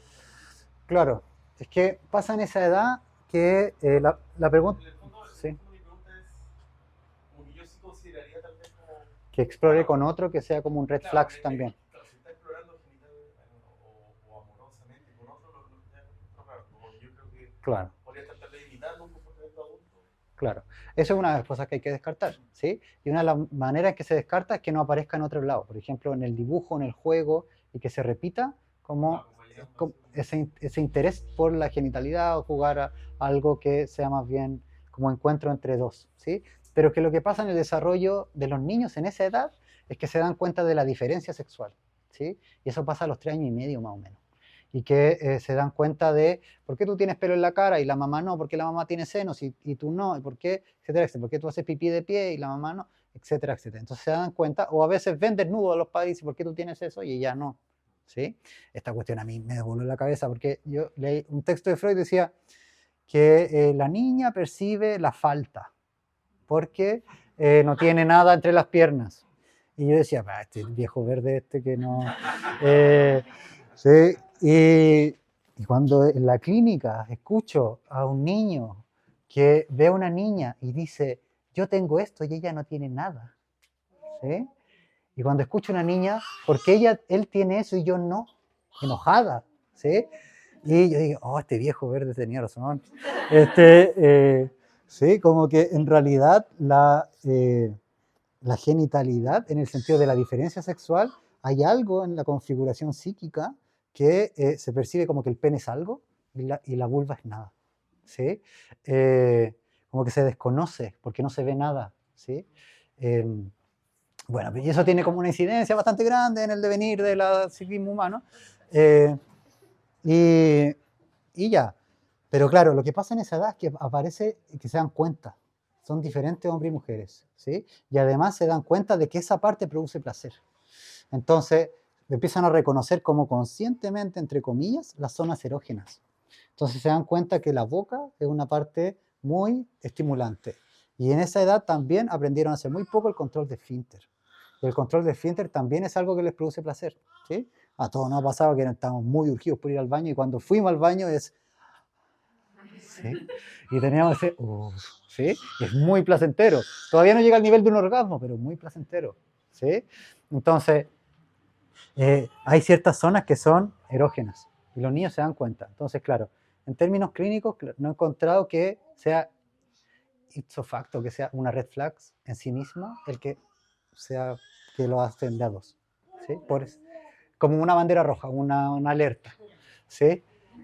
Mucho internet. Igual me gustaría aportar Sí, sí, que la educación sexual integral, sobre todo en la primera infancia, no busca que los niños piensen, sino que busca más sí, como apuntar a los cuidadores o a los educadores. sí, sí, O sea, decirle cómo se llaman tus partes, básicamente, que sí, esto no te lo pueden tocar, sí, que tienes que ser cuidadoso con quién, no sé, desnudarte o a quién mostrar más, sí. más allá de como intentar que los niños piensen que me pueden abusar. No, claro, Como ir a la base, sí. Ahora, claro, como un pequeño aporte. sí, pasa, no sé. Estoy de acuerdo, porque si es así, Puede sumar, no, sí, no tiene por qué restar. sí. No, si la educación sexual integral como está planteada, nosotros como que tenemos que, y lo que he hecho, porque lo he tomado de la educación sexual integral en parte, pero llevarlo a de qué manera se entrega respetando el desarrollo del niño, ¿sí? Porque en la ESI, por ejemplo, está el emocionario. Entonces al niño se le enseña la emoción, ¿sí? Y eso no va, ¿no? En la pedagogía Waldorf no va. Como se le enseña la emoción, de esta emoción es tristeza, qué sé yo, digamos como que se le enseña desde el punto de vista que también es cognitivo, porque la educación sexual sí es que el niño tiene que reconocer emociones, pero eso lo hace a través de la mentalización del adulto, ¿sí? ¿Qué significa? Veo que un niño todo sudado, yo no voy y le quito la parca, yo le digo, veo que tienes calor, te está corriendo la gota, ¿tienes calor? Entonces, sí tengo calor, pásame tu parca, saca la parca. Y el niño de a poco empieza a adquirir conciencia de sí mismo porque otro me está viendo desde afuera, ¿sí? Entonces adquiere conciencia de la rabia, de la pena, de la frustración porque otro me lo dice. Veo que el que no hayas podido hacer esto te frustró, ¿sí? Yo te voy a acompañar ahora para que lo hagas otra vez, ¿ok? Y ahí va aprendiendo la emoción, ¿ok?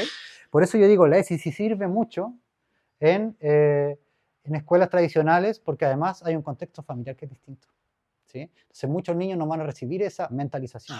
Al niño que está frustrado le van a decir, déjate de joder, por favor, y nada más, ¿okay? Entonces el niño no... Ahí sí le va a servir el emocionario, ¿sí? Ahora, la educación sexual en la escuela Waldorf, ¿cómo es? ¿Okay? Sobre todo, ¿cómo es en la primera infancia? Veámoslo y qué tiene que ver con el desarrollo de los sentidos básicos. Y esto es importante porque es lo que tiene que llegar a ustedes, ¿sí? Porque la educación sexual antes de los 9 años es casa, y el colegio acompaña lo que la casa hace, ¿sí? Eso va a cambiar después, la adolescencia tiene que ser todo colegio y la casa muy poco. Y no creo que vaya al caso ahora de explicarlo por qué, pero hay un gatito aquí. Bueno, entonces, los seres humanos tenemos en el cuerpo 4 ventanas, ¿sí? Y que se llaman los sentidos básicos. Y estas 4 ventanas son el sentido del tacto, el sentido vital,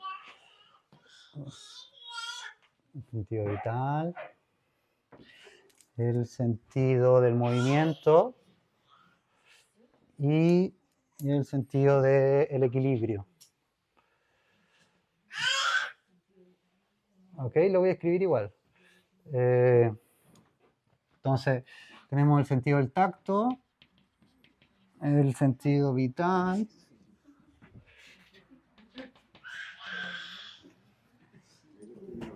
movimiento y equilibrio. ¿Ok? Entonces, el sentido, estos son ventanas. ¿Ok? ¿A qué me refiero con que son ventanas? Que son lugares del alma que a través del cuerpo adquiere como una cierta conciencia, empieza a adquirir conciencia, empieza a recibir sensaciones, ¿sí? Estímulos. ¿Ok? Entonces, uno de los primeros lugares que configura el cerebro humano de este 23 a 60% es el tacto. ¿Ok? Y es cómo yo fui tocado. De qué manera las manos que se acercaban a mi cuerpo llegaban. Eran manos que estaban frías, eran manos agitadas, eran manos que me apretaban, que me dolía, que eran manos suaves. Todo eso trae como consecuencia que yo, en mi primer acercamiento con el mundo, comienzo a adquirir una forma habitual de qué es el mundo, ¿sí? Entonces, es el mundo suave, es dulce, es cálido, es frío, es agitado, es duro. Va a depender de cuáles fueron las manos que me tocaron, ¿sí? Entonces, es súper recomendable que las manos que los toquen sean relativamente las mismas o muy similares, ¿sí? Que sean muy parecidas unas con otras. ¿Por qué es importante? Porque el sentido del tacto configura la relación con el cuerpo propio. Entonces, el sentido del tacto lo que logra es que yo soy uno y este cuerpo es uno, ¿sí? Pero pasa que niños institucionalizados tienen muchas cuidadoras distintas. Entonces las cuidadoras los tocan de manera diferente, les cambia el pañal de forma diferente, los alimentan de forma distinta. Entonces, ¿qué trae eso como consecuencia? Que no logra integrar su cuerpo y queda como fragmentado, ¿sí? Y no queda como este cuerpo es uno solo, sino que queda el cuerpo separado. ¿Me siguen? Entonces, Amy Pickler, que a ellas le entregaron niños institucionalizados, para que cuidase, recibió un ejército de enfermeras para cuidar niños y cuando vio cómo las enfermeras trataban a los niños, las despidió a todos. Y contrató a mujeres que eran jóvenes que habían tenido una linda infancia, ¿sí? Y entonces le enseñó a cuidar niños. Y escribió un libro de cómo cambiar un pañal, ¿sí? Y escribió un libro de cómo hay que mudar a un niño. Yo digo, puedo ver un video de YouTube de 1 minuto y medio y lo puedo hacer. Pero no, el libro en realidad es muy respetuoso de la manera que tiene que ser. ¿Por qué? Porque ella le tenía que enseñar a todas esas mujeres que iban a ser diferentes mujeres, que trabajaran con los niños y todas las tenían que hacer igual. ¿Por qué todas las tenían que hacer igual? Para que el sentido del tacto en esos niños integrase una sola configuración, ¿sí? Entonces, ¿qué pasó? Los niños de Pickler, ninguno fue a la cárcel, ninguno llegó como a la antisocial, que era algo esperable que ocurriese en niños institucionalizados, ¿sí? Entonces, ahí el método Pickler, digamos, como que se dan cuenta, wow, esto funciona, es bastante bueno, ¿sí? Entonces, el sentido del tacto es una instancia en la que, para decirlo súper claro, yo puedo tocar tu cuerpo sin tocarte a ti,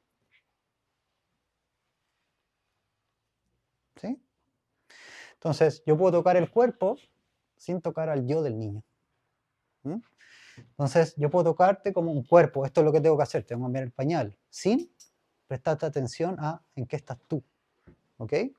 Entonces, esto ya se sabe que es el establecimiento de la intersubjetividad, que los niños alrededor de los 2 años y medio, en el método Pickler, comienzan a tener incidencia en el cambio de pañal, por ejemplo. Entonces le dice, pásame tu piecito derecho. Y el niño mueve el piecito derecho, no te lo pasa, como mueve, dice, ah, muy bien, gracias. Ahora tu pie izquierdo, gracias, ¿sí? Y de a poco participa y hace una interacción. Y eso trae que el niño es visto, ¿ok? Entonces, participa en todo lo que está pasando. Su voz existe, él existe. Entonces, eso hace que sea visto, no solo su cuerpo, sino que el niño. Carl Kuning decía, yo puedo tocarle la piel a alguien y no convocar a ese alguien a su piel.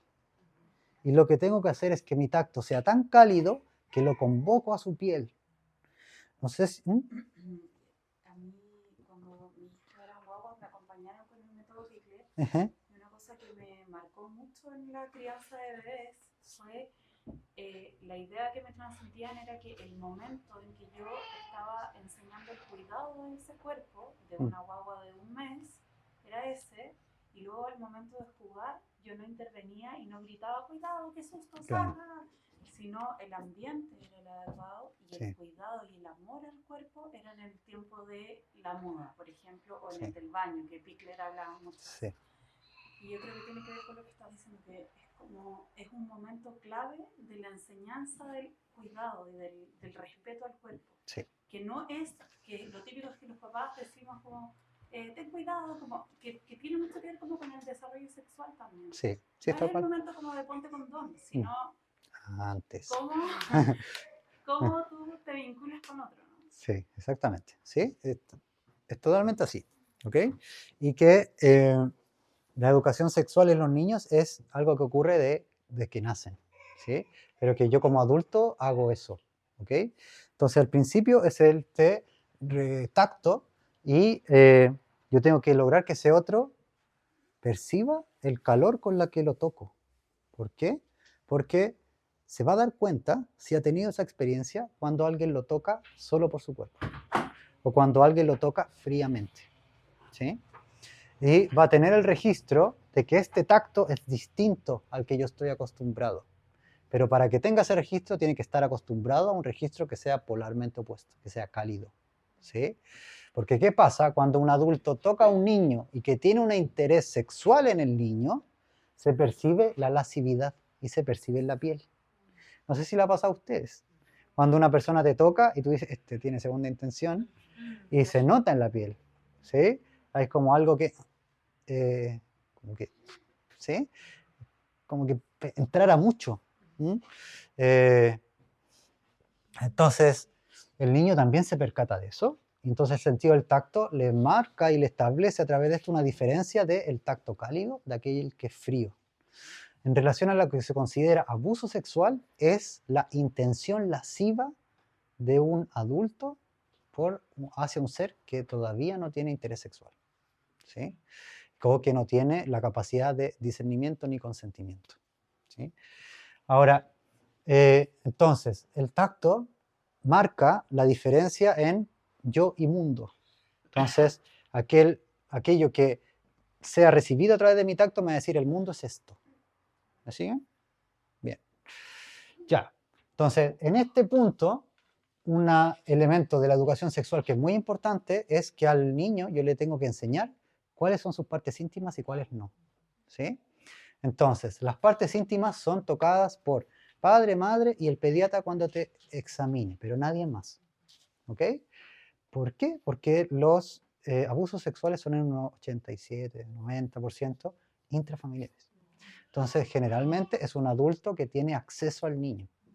¿Sí? Ya. Ahora, yo al niño no le digo, esta parte no te la pueden tocar. Tienen prohibido tocarte esta parte. ¿Sí? Yo al niño le digo, si alguien te toca esta parte, tú vienes y me lo cuentas a mí. Porque si el niño sabe que esa parte no se la tienen que tocar y se la tocan, hay una culpa adicional. ¿Sí? Y que en realidad el niño siente que le falló a los padres porque sabía que eso no tenía que pasar y le pasó. Entonces hay una culpa adicional. ¿Sí? Sí, la culpa es un tema con los niños en terapia que es mucho más fácil que con los adultos. ¿Sí? O sea, si yo como adulto tengo la certeza de que aquello que te pasó a ti, me ocurrió con una niña pequeña que decía, yo soy la culpable de que me haya pasado esto. Y que la certeza del adulto que tú estás libre de culpa. Que no es, en realidad, a los niños pueden soltar, pero necesitan que el adulto esté muy bien parado y que esté muy seguro y certero y convencido de que realmente ese niño está libre de eso. ¿Sí? Ya, ¿me siguen? Entonces yo le digo y me viene y me cuenta a mí. Entonces de repente va a venir y me cuenta que un compañerito me tocó el poto, ¿sí? O que estábamos jugando y me agarró el pirulín. Y ya, bueno, cuéntame, ¿qué es lo que pasó? Pero, ¿qué estaban haciendo? ¿Qué es lo que había pasado? ¿Sí? Y yo no me espanto, porque si ve que yo me espanto, uno, que la sexualidad le empieza a llamar mucho la atención. ¿Sí? Si yo hago como un escándalo de esto, les llama demasiado la atención y lo que produce es que no me cuente ese tipo de cosas. Entonces le pasan y ya no me las cuenta. ¿sí? Entonces tengo que estar muy calmado, tiene que ver que yo soy un sostén para el niño, ¿sí? Y no viceversa. Entonces yo no tengo que, y esto es otra cosa que pasa, no tengo que ir hacia el niño tratando de calmarme con que el niño me dé respuestas para yo encontrar la calma de que está todo bien, ¿sí? Entonces le pregunto y le pregunto y le pregunto con tal de, ya, para yo calmarme, no, eso no se hace con el niño, sino que ya, esto me puede contar muy bien, anda a jugar, y yo voy llorando a contarle a alguien, adulto, y hablo y decanto, y después con los días, qué es lo que tengo que hacer, con quién tengo que hablar, por dónde hay que ir, etcétera, etcétera, ¿sí?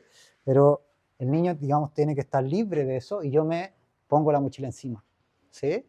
También ocurre esto en los colegios cuando los niños develan, ¿sí?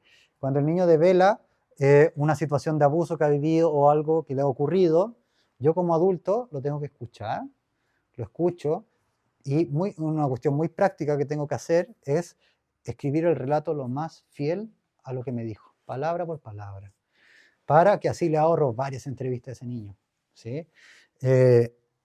Con un relato que sea, este es el relato, entonces ya salto y entonces este niño ya podemos llegar a una cierta resolución más rápido, y que además una de las cosas que tengo que hacer, más importante que eso yo diría, es que yo tengo que estar muy bien puesto y reconocer si este niño me lo vino a contar a mí, es porque yo soy responsable de esto, ¿sí? Entonces yo voy a hacerme cargo de, yo denuncio, yo me tengo que bancar la rabia de tus papás porque le arruiné la familia, yo voy a ser el que va a ir a juicio, etcétera, etcétera, ¿sí? Y esa, digamos, es una posición yoica de un adulto, ¿sí? Ya. Ahora, es el sentido del tacto, ¿bien claro? Entonces, cuando vienes, me lo cuentas a mí. Si alguien te toca esas partes, me lo cuentas, y ya. El sentido vital es un sentido que lo que enseña al ser humano es la continuidad, que este cuerpo que es uno es un cuerpo continuo, no está fragmentado, ¿sí? No están las partes separadas, entonces tiene este símbolo. Y el sentido vital es el que... ¿han escuchado la frase, parece que me estoy enfermando? Parece que me quiero resfriar. Sí, sí. Parece que me quiero resfriar. Entonces, la frase parece que me quiero resfriar es porque el sentido vital te dice, oh, algo no está bien, ¿sí? Y que es la capacidad de percibir algo interno. Entonces, yo percibo cuando la salud como que... y ese es el sentido vital, ¿ok? Entonces, el sentido vital se construye a través del tiempo. Entonces, lo que trae el sentido vital es el bienestar. Y aquí es donde se pone un poquito complicada la cosa, que es que el bienestar es una construcción habitual. Entonces, el bienestar más bien es aquello a lo que yo me acostumbré. Y el cuerpo se adapta a lo que se acostumbra, ¿sí? Por ejemplo, una persona, yo recuerdo a una señora ya mayor, que el médico le dijo, usted no puede ni dejar de consumir los 3 litros de Coca-Cola que consume ahora, ni dejar de fumar los 20 cigarros que consume al día, porque se muere, ¿sí? Su cuerpo ya está tan adaptado a esa cantidad de azúcar diaria y a esa cantidad de nicotina en su cuerpo, que si usted deja alguna de esas dos, muere, ¿sí? Es decir, que por muy nocivo que sea, el cuerpo se adapta, ¿sí? Entonces, el bienestar es una construcción y que es habitual, ¿ok? Entonces, el bienestar nosotros lo construimos a través del patrón de apego con los niños. El patrón de apego es, ¿cómo decirlo? Nosotros decimos patrón, ¿sí? Al patrón, es como el que manda, ¿sí? Entonces hay un momento que cuando tú dejas de ser el que manda tu propia vida, aparece el patrón y te manda lo que tienes que hacer, ¿ya? Como para que lo pensemos fácil. Entonces, el patrón de apego se activa cuando aparece la falta. O sea, por ejemplo, el otro yo percibo que no me está queriendo, me ignora, ahí se activa el patrón de apego, ¿sí? No está todo el tiempo activo, la mayoría del tiempo estamos bien, qué sé yo, funcional, pero el patrón de apego se activa cuando yo percibo la falta en el otro. Hay algo que me despierta las alertas y entonces se activa como eso automático, ¿ok? Entonces el patrón de apego puede ser seguro, inseguro, y lo inseguro pueden ser 3, ¿ya? Entonces seguro, 60% de la población, más o menos, cuando se estudió, los años 90, ahora quizás probablemente 50% de la población, y 50% inseguro, ¿sí? Y lo inseguro puede ser evitativo, ambivalente o desorganizado. ¿Ya? Entonces voy a hablar de dos solamente. Desorganizado. ¿Sí? El desorganizado ya es, como, es más grave. Pero el apego evitativo es el de un niño que aprende que sus adultos están muy ocupados en ellos y que la vida que llevan es una vida que les requiere mucha energía, entonces el niño quiere consumir la menor cantidad de energía de esos adultos. ¿Sí? Entonces hace algo que es sobreadaptarse. Y se le llama patrón evitativo porque el niño evita su mundo emocional. Entonces, lo que le está pasando, él lo ignora. ¿Cómo me doy cuenta yo si tengo un patrón evitativo? Un patrón evitativo es que puedo trabajar y trabajar y trabajar y matarme y me doy cuenta cuando me enfermo, somatizo, patrón evitativo. ¿Sí? O sea, como que no tomo conciencia de mí mismo. ¿Sí? Es muy Waldorf el patrón evitativo. Sí. Muy Waldorf. Muy Waldorf. Sí. Sí. Entonces, sí, esa es una de las cosas que y nos damos cuenta que evitamos eso hasta que el cuerpo ya te dice, ya, pero loco, cama. ¿Va? ¿Qué pasa? Que el patrón evitativo se sobreadapta y también son esos niños que nosotros vemos que yo lo dejo sentado y se queda sentado y no causa ni un problema y es muy tranquilo. ¿Sí? Se porta súper bien en todas partes. Ese es un patrón evitativo generalmente. ¿Sí? Porque un niño pequeño tendría que causar desmadres. ¿Sí? No se portan tan bien los niños. ¿Sí? Ahora, esas son las condiciones, etc. Y el niño lo hace por amor a los padres. ¿Sí? Molestar lo menos posible. Entonces, ¿cuál es el patrón evitativo?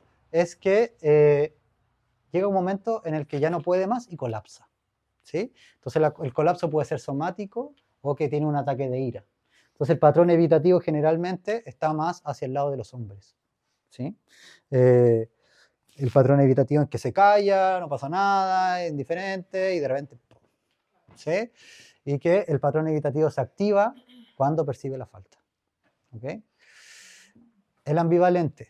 El patrón ambivalente es el que ese adulto me ha prestado atención, pero de repente llegó muy estresado, me gritó y después sintió mucha culpa por lo que me hizo, entonces me trató súper bien y después no estaba y después se sintió culpable porque no estaba y después me trató súper bien y después me gritó y etcétera. Entonces que es ambivalente en sus cuidados. ¿Sí? Entonces que el niño no sabe muy bien qué esperar. Entonces, ¿qué hace? Ya. Entonces lo peor que puedo esperar es esto, entonces mejor que pase esto y ya está. ¿Sí? En vez de que eso está ahí como latente todo el tiempo. Entonces el niño con patrón ambivalente generalmente tiende a ser muy pataletero, generar mucha crisis, ¿sí? Y como que patalea mucho y en ese patalear mucho llega al otro y lo contiene. ¿Sí? Ya. Llega al otro y lo contiene. ¿Sí? Entonces esos patrones de apego son patrones que se heredan en general, pero que si yo como adulto me lo trabajo, puedo liberar a que mis hijos no tengan que vivirlo. ¿Sí? El desorganizado. ¿Sí? Es que son ansiosos, evitativos, ansiosos, ambivalentes o inseguros, ansiosos, violentes, y se le pone, tienen más de una rotulación. ¿Sí? Pero ¿cómo sería? Evitativo, ambivalente, ansioso, ambivalente, ansioso, evitativo. Y el desorganizado es el 10% de la población, y el desorganizado son aquellos que no logran configurarse y tampoco logran configurar al otro. Entonces son personas que pueden llegar a usar al otro. Este me sirve para algo, utilitarizan al otro, porque han tenido históricamente tantas pérdidas que en vez de yo perder a otra persona y sentir el dolor de la pérdida de esa persona, mejor no me vinculo con la persona y genero un vínculo utilitario con la persona. ¿Sí? Entonces se acostumbran a que en realidad lo utilizan a los otros, y el patrón desorganizado es donde la mayoría de patologías más graves tienen a la base un patrón desorganizado. ¿Sí? Entonces, claro. ¿Vale? Entonces, ¿qué pasa acá? En el sentido vital, nosotros aprendemos un patrón habitual de relación. ¿Sí? Ese patrón habitual yo lo tengo que trabajar conscientemente. ¿Me siguen? O sea, cuando aparece la falta, yo darme cuenta, ya, yo tengo un patrón evitativo. Cuenta, ya. Entonces, tengo que hablar. Mira, lo que me pasa esto, yo me sentía pasado a llevar en esto, que lata que tengo que decirte esto, pero y lo tengo que hacer conscientemente. Porque mi naturaleza sería, me callo y déjame tranquilo y a los 5 días más voy a estar bien. ¿Sí? Y ese sería como lo que el patrón evitativo para mí sería lo natural. ¿Me siguen? Pero los patrones se trabajan en pareja generalmente. ¿Sí? Digo. Una pregunta con, o sea, este apego, porque estoy pensando así como en las circunstancias, de pronto del 0 a los 3 años tú tienes una circunstancia en la vida Ajá. que hacen que tú puedas tener y desarrollar un apego más hacia lo seguro, X, Sí. y de pronto a una edad de ese niño, o sea, a los 6 años, pues no sé, te separaste, tienes que trabajar 8 horas al día, Sí. y ya todo cambia. Sí. Ese apego, claro, puede cambiar para bien, o sea, quiero decir, ¿cuándo de pronto todavía es moldeable, trabajable, esto? Ya. Complejo la pregunta. ¿Por qué? Porque el patrón de apego se establece en los primeros 3 años. ¿Sí? Los primeros 3 años. Pero no es estático. ¿Ok? O sea, por ejemplo, un niño puede haber tenido apego seguro toda su infancia por que tenía al adulto muy presente, etcétera, etcétera. Estaba y luego se acabó el postnatal o vuelve al trabajo y de repente de cuajo desaparece 8 horas al día, 10 horas al día el adulto que estaba todo el día conmigo y entonces eso produce un cambio en el patrón de apego. Pero ya tiene de antemano un registro de un patrón habitual. ¿Sí? Ya, entonces hay algo que es el círculo más cercano del niño, que son los cuidadores primarios, que configuran predominantemente un patrón de apego, pero hay los secundarios, que son los tíos, abuelos, hermanos, primos, que configuran otro patrón, profesores entran en esa línea y pueden configurar otro patrón, ¿sí? Entonces pueden subsanar parte de lo que la familia no está haciendo o pueden estropear parte de lo que la familia está haciendo, ¿sí? Hay un patrón terciario que viene a ser lo cultural, lo social y la familia, lo extendido de amigos, etcétera, también viene a servir como un patrón de cuidado. Entonces, la configuración del patrón es bien, no es solo los papás, la mamá, sino también cómo la abuela se mete en la crianza, cómo el abuelo hincha, todo ese tipo de cosas también entran dentro de la crianza. ¿Sí? El patrón de apego seguro, ¿cómo reaccionaría a la falta? Sí. El patrón de apego seguro es un niño que cuando el adulto no está, percibe su ausencia, llora y se hizo un experimento. Sí, todo esto está hecho con experimentos, digamos, cuando se ven los patrones de apego. Son horribles los experimentos. Pero un niño que tenía apego seguro, la mamá, se le pide a la mamá que tenga un gesto vacío en la cara, vacío, sin ningún gesto emocional. Entonces el niño está y la adulta está al frente a él y la mamá está así. Entonces el niño le hace muecas, le hace gestos, juega, grita y a lo largo de unos 45 segundos el sistema del niño ya no puede contenerse. Y grita y llora y cuando la mamá vuelve, decía, estoy aquí, el niño se calma de inmediato. Entonces un patrón seguro es que el adulto no está, el niño llora, pero vuelve el adulto y el niño se relaja. ¿Sí? Un patrón ambivalente, grita, llora, vuelve el adulto y el niño sigue gritando y llorando. ¿Sí? Entonces, un patrón seguro sería que yo estoy acá y él puede ir a estar jugando allá, me mira de vez en cuando y sigue estando jugando allá, etcétera, etcétera. ¿Sí? Pero como... cuando está en la conducta exploratoria, cuando ya caminan año y medio, y ahí que empieza como a explorar. ¿Sí? Mucho también del patrón de apego se ve con la capacidad exploratoria de los niños, porque si exploran poco es porque está utilizando esa energía en otra parte. Ya, veo que estamos un poquito tarde, entonces voy a avanzar bien rápido. Entonces, en relación a la educación sexual, estamos con este patrón de bienestar, ¿sí? Entonces, lo que les quiero transmitir es que este patrón de bienestar, nosotros nos podemos acostumbrar a tener un patrón de bienestar que es dañino, ¿sí? Y que puede ser insalubre para nosotros, ¿ok? Y podemos tenerlo como un patrón habitual, pero no es sano. Entonces, por eso tenemos que contrastarnos con qué es lo que hemos aprendido, qué es lo que hemos hecho con nuestra vida, etc. ¿Sí? Ahora, en relación a esto, sería como una de estos dos sentidos, ¿sí? Como bien concretamente, y es que hay estilos de crianza que producen que los niños sean más propensos a poder vivir abusos, ¿sí? Nosotros no podemos disminuir la posibilidad de abuso al 0% en ningún niño. Lo que sí podemos hacer es disminuir la posibilidad lo máximo posible, ¿ok? Entonces, con el sentido del tacto, como lo estamos viendo acá, etcétera. Entonces, aquí el niño tiene que tener la capacidad de poder decir que no, yo no quiero saludar a ese adulto, ¿sí? Y no lo tengo que obligar a que salude a ese adulto, porque ese niño ya se dio cuenta que no le gusta el tacto de ese adulto, ¿sí? No le gusta estar cerca de ese adulto. Entonces, muy imprudente. Entonces, el que... y en relación al patrón de crianza, la crianza, hay dos patrones que son que a los niños los dejan como sin recursos frente a un adulto. Y es el patrón autoritario, por un lado, que al niño le dice, tú tienes que hacer lo que yo te digo, yo soy el adulto, y las voces del niño no importan, y si tú no quieres hacer algo no importa, lo tienes que hacer igual, y es tu obligación, etcétera, etcétera. Un patrón autoritario lo que hace es que el niño se queda sin la posibilidad de decir que no, y se acostumbra a que tiene que hacer todo lo que el adulto le dice, ¿sí? Entonces es un niño muy tomable por un adulto, ¿ok? Y el otro es el patrón laissez-faire. El patrón laissez-faire es que no tiene ningún límite, así que el adulto no le pone ninguna regla, ninguna norma, ningún límite, y que el niño pueda hacer lo que quiera. Esto, psíquicamente hablando, los niños interpretan que el adulto no me quiere, porque cuando alguien me pone un límite es porque me está prestando atención, ¿sí? Entonces, el patrón laissez-faire los niños interpretan como que ese adulto no me quiere. Y entonces buscan a alguien que les ponga límites como muestra de cariño, ¿sí? Esto es lo que les pasó no sé si era en el caso Caradima.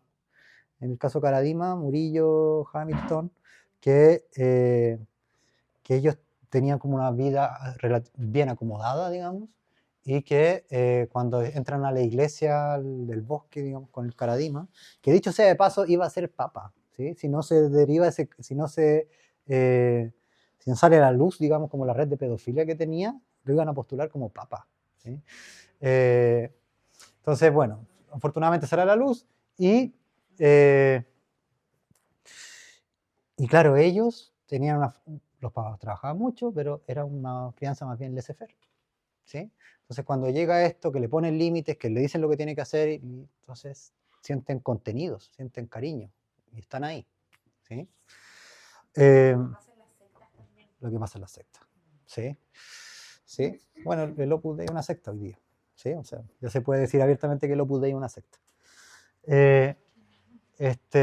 Lo dijo el Papa Francisco. No lo dice Andrés, lo dijo el Papa Francisco. Bien, entonces, ¿sí? Esos dos patrones, ¿me siguen? Ya. El sentido del movimiento. El sentido del movimiento a nosotros nos enseña la capacidad de la libertad, ¿sí? Entonces, el sentido del movimiento en realidad se llama sentido del movimiento propio, porque el movimiento tiene que ser propio, ¿ok? Tengo que yo voluntariamente querer moverme, ¿sí?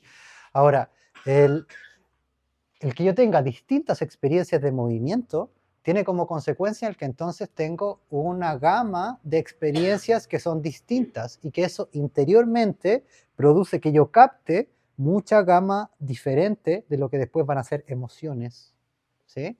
Entonces, nuestra emocionalidad es móvil. Nosotros nos damos cuenta de nuestros sentimientos que se mueven, ¿sí? Y a veces nos gustaría que se quedaran quietos, ¿eh? Entonces, el sentido del movimiento le genera a la conciencia del niño la percepción de esos movimientos a través del movimiento externo del cuerpo, un movimiento interior, ¿sí? ¿Me siguen? Ahora estos dos van de la mano porque también habla de la percepción interior. ¿Y qué pasa? Que en el sentido del movimiento nosotros tenemos que educar a los niños de que tienen que comprender la diferencia entre los secretos buenos y los secretos malos, ¿sí? Que existen secretos que son buenos y secretos que son malos, ¿sí? Y los secretos buenos producen entusiasmo, los niños sí tienen secretos, hacen cosas secretas y que les producen entusiasmo, cuando ellos los recuerdan se alegran y no les pesa. Y los secretos malos son aquellos que les causan ansiedad, que les causan inquietud, que cuando ellos no quieren recordarlo aparecen y les molesta que le aparezca ese recuerdo o ese secreto, y esos secretos nos los tiene que contar a nosotros. ¿Sí? ¿Por qué? Porque una de las cosas del abuso en niños es que el adulto genera una complicidad con el niño en la que esto es un juego entre nosotros dos. Si el niño no ha tenido educación sexual, sí cree que es un juego. ¿Sí? Entonces, una de las cosas que trajo la aplicación de la ESI es que aumentaron las denuncias de abusos sexuales. Entonces cae la pregunta, ¿por qué aumentan las denuncias? Y es porque se dan cuenta. ¿Sí? Y las familias también se dan cuenta que esto es abuso, esto no es lo que tendría que estar pasando. Entonces, una de las cosas que hace la ESI es prevenir la cronicidad del abuso. ¿Sí?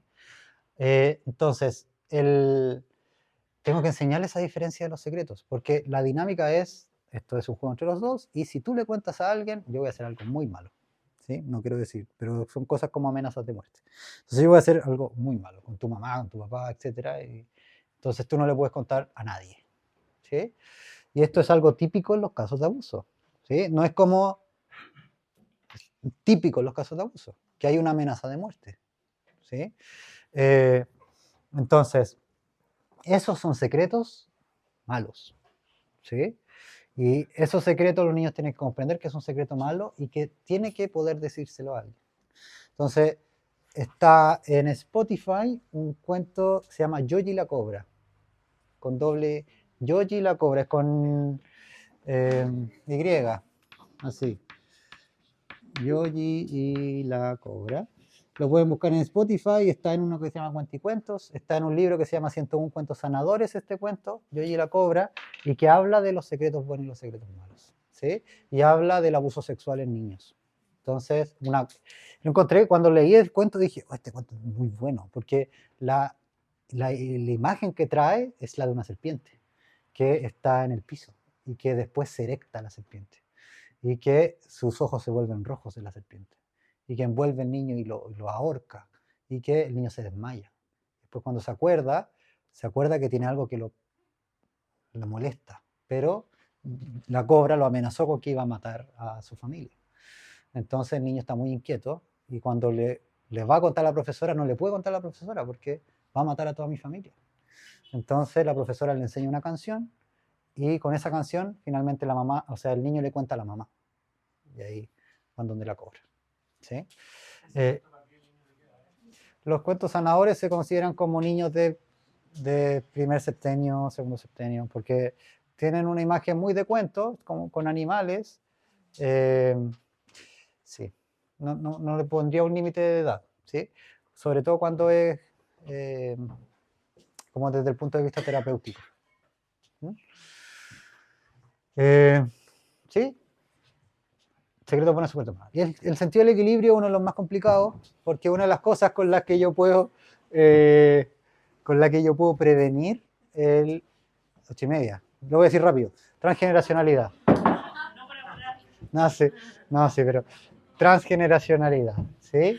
Que lo que pasa con esto es que se ha visto que el abuso, los suicidios y los asesinatos se repiten de generación en generación, ¿sí?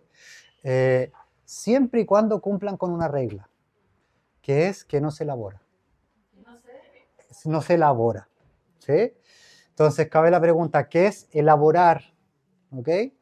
Entonces, uno de los primeros estudios del cual escuché fue que hizo Dolto, psicoanalista, discípulo de Lacan, que le piden que investigue por qué están haciendo tantos niños epilépticos en Alemania, años 90, 80, 90, ¿sí? Están haciendo tantos niños así, y entonces el Estado de Alemania le pide que investigue.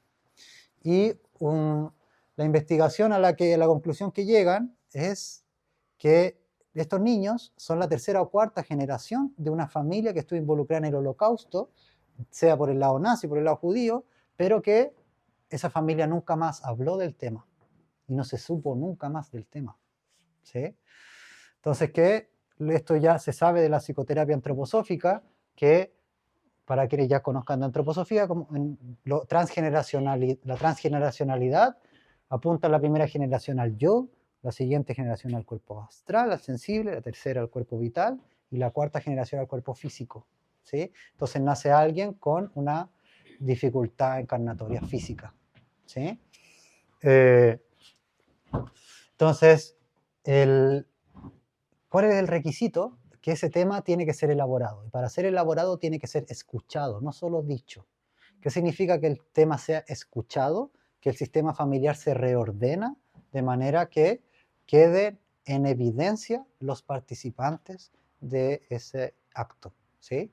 Porque, como les digo, generalmente es 87-90% intrafamiliar, entonces sí, porque este tío, es que es un tío muy travieso ese tío, ¿sí? Entonces tiene la mano larga el tío.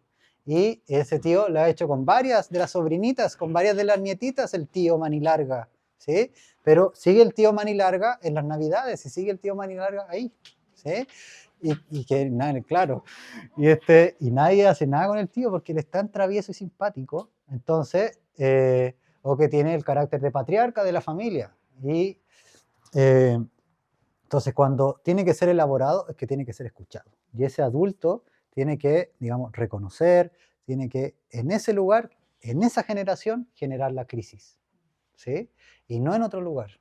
Porque si no genera en esa generación la crisis, lo que pasa es que la generación siguiente repite la situación y así, hasta que alguna generación se haga cargo, ¿sí? Recuerdo en una clase los niños iban en tercero medio, ahora eso ya salieron de cuarto medio, y cuando iban en tercero uno me pregunta, ya, pero profe, nosotros somos más frágiles, ¿sí? ¿Somos realmente niños de cristal? Uno me preguntó, me acuerdo. Y la respuesta, decía, sí, no, porque sí los niños de hoy son más traumatizables que los niños de antes, que eso es algo constitutivo de los niños de hoy, ¿sí? Podríamos hablarlo, ¿qué pasa con estos cuerpos? ¿Por qué? ¿Ok? Pero ya son las 8:30. Ahora, lo que sí es que le dije, pero ¿sabes lo que pasa? Es que el ir a terapia y el hacerse cargo de tus problemas es algo que a tu generación, y si es que a la generación de tus padres, es algo que tiene lugar. Entonces, ustedes cargan con la historicidad de la familia de generaciones que, no, yo trabajo y ya trabajo y se muere de un infarto y sí, pues, como un verdadero hombre. Yo no hablo de mis problemas y me muero de un infarto, así se mueren los hombres. Y eso me acuerdo que es lo que, digamos, tenía que pasar a yo como hombre, ¿sí? Eso es lo que tenía que hacer para ser un hombre exitoso, ¿sí? No decir ni mis problemas y morirme como un hombre, ¿sí? Entonces, y eso pasa de generación en generación, ¿sí? Ya ustedes se hacen cargo de todo esto, ¿sí? Entonces, claro que tienen un peso muy adicional. Entonces, si los queremos ayudar, estaría bueno ir a terapia, ¿sí?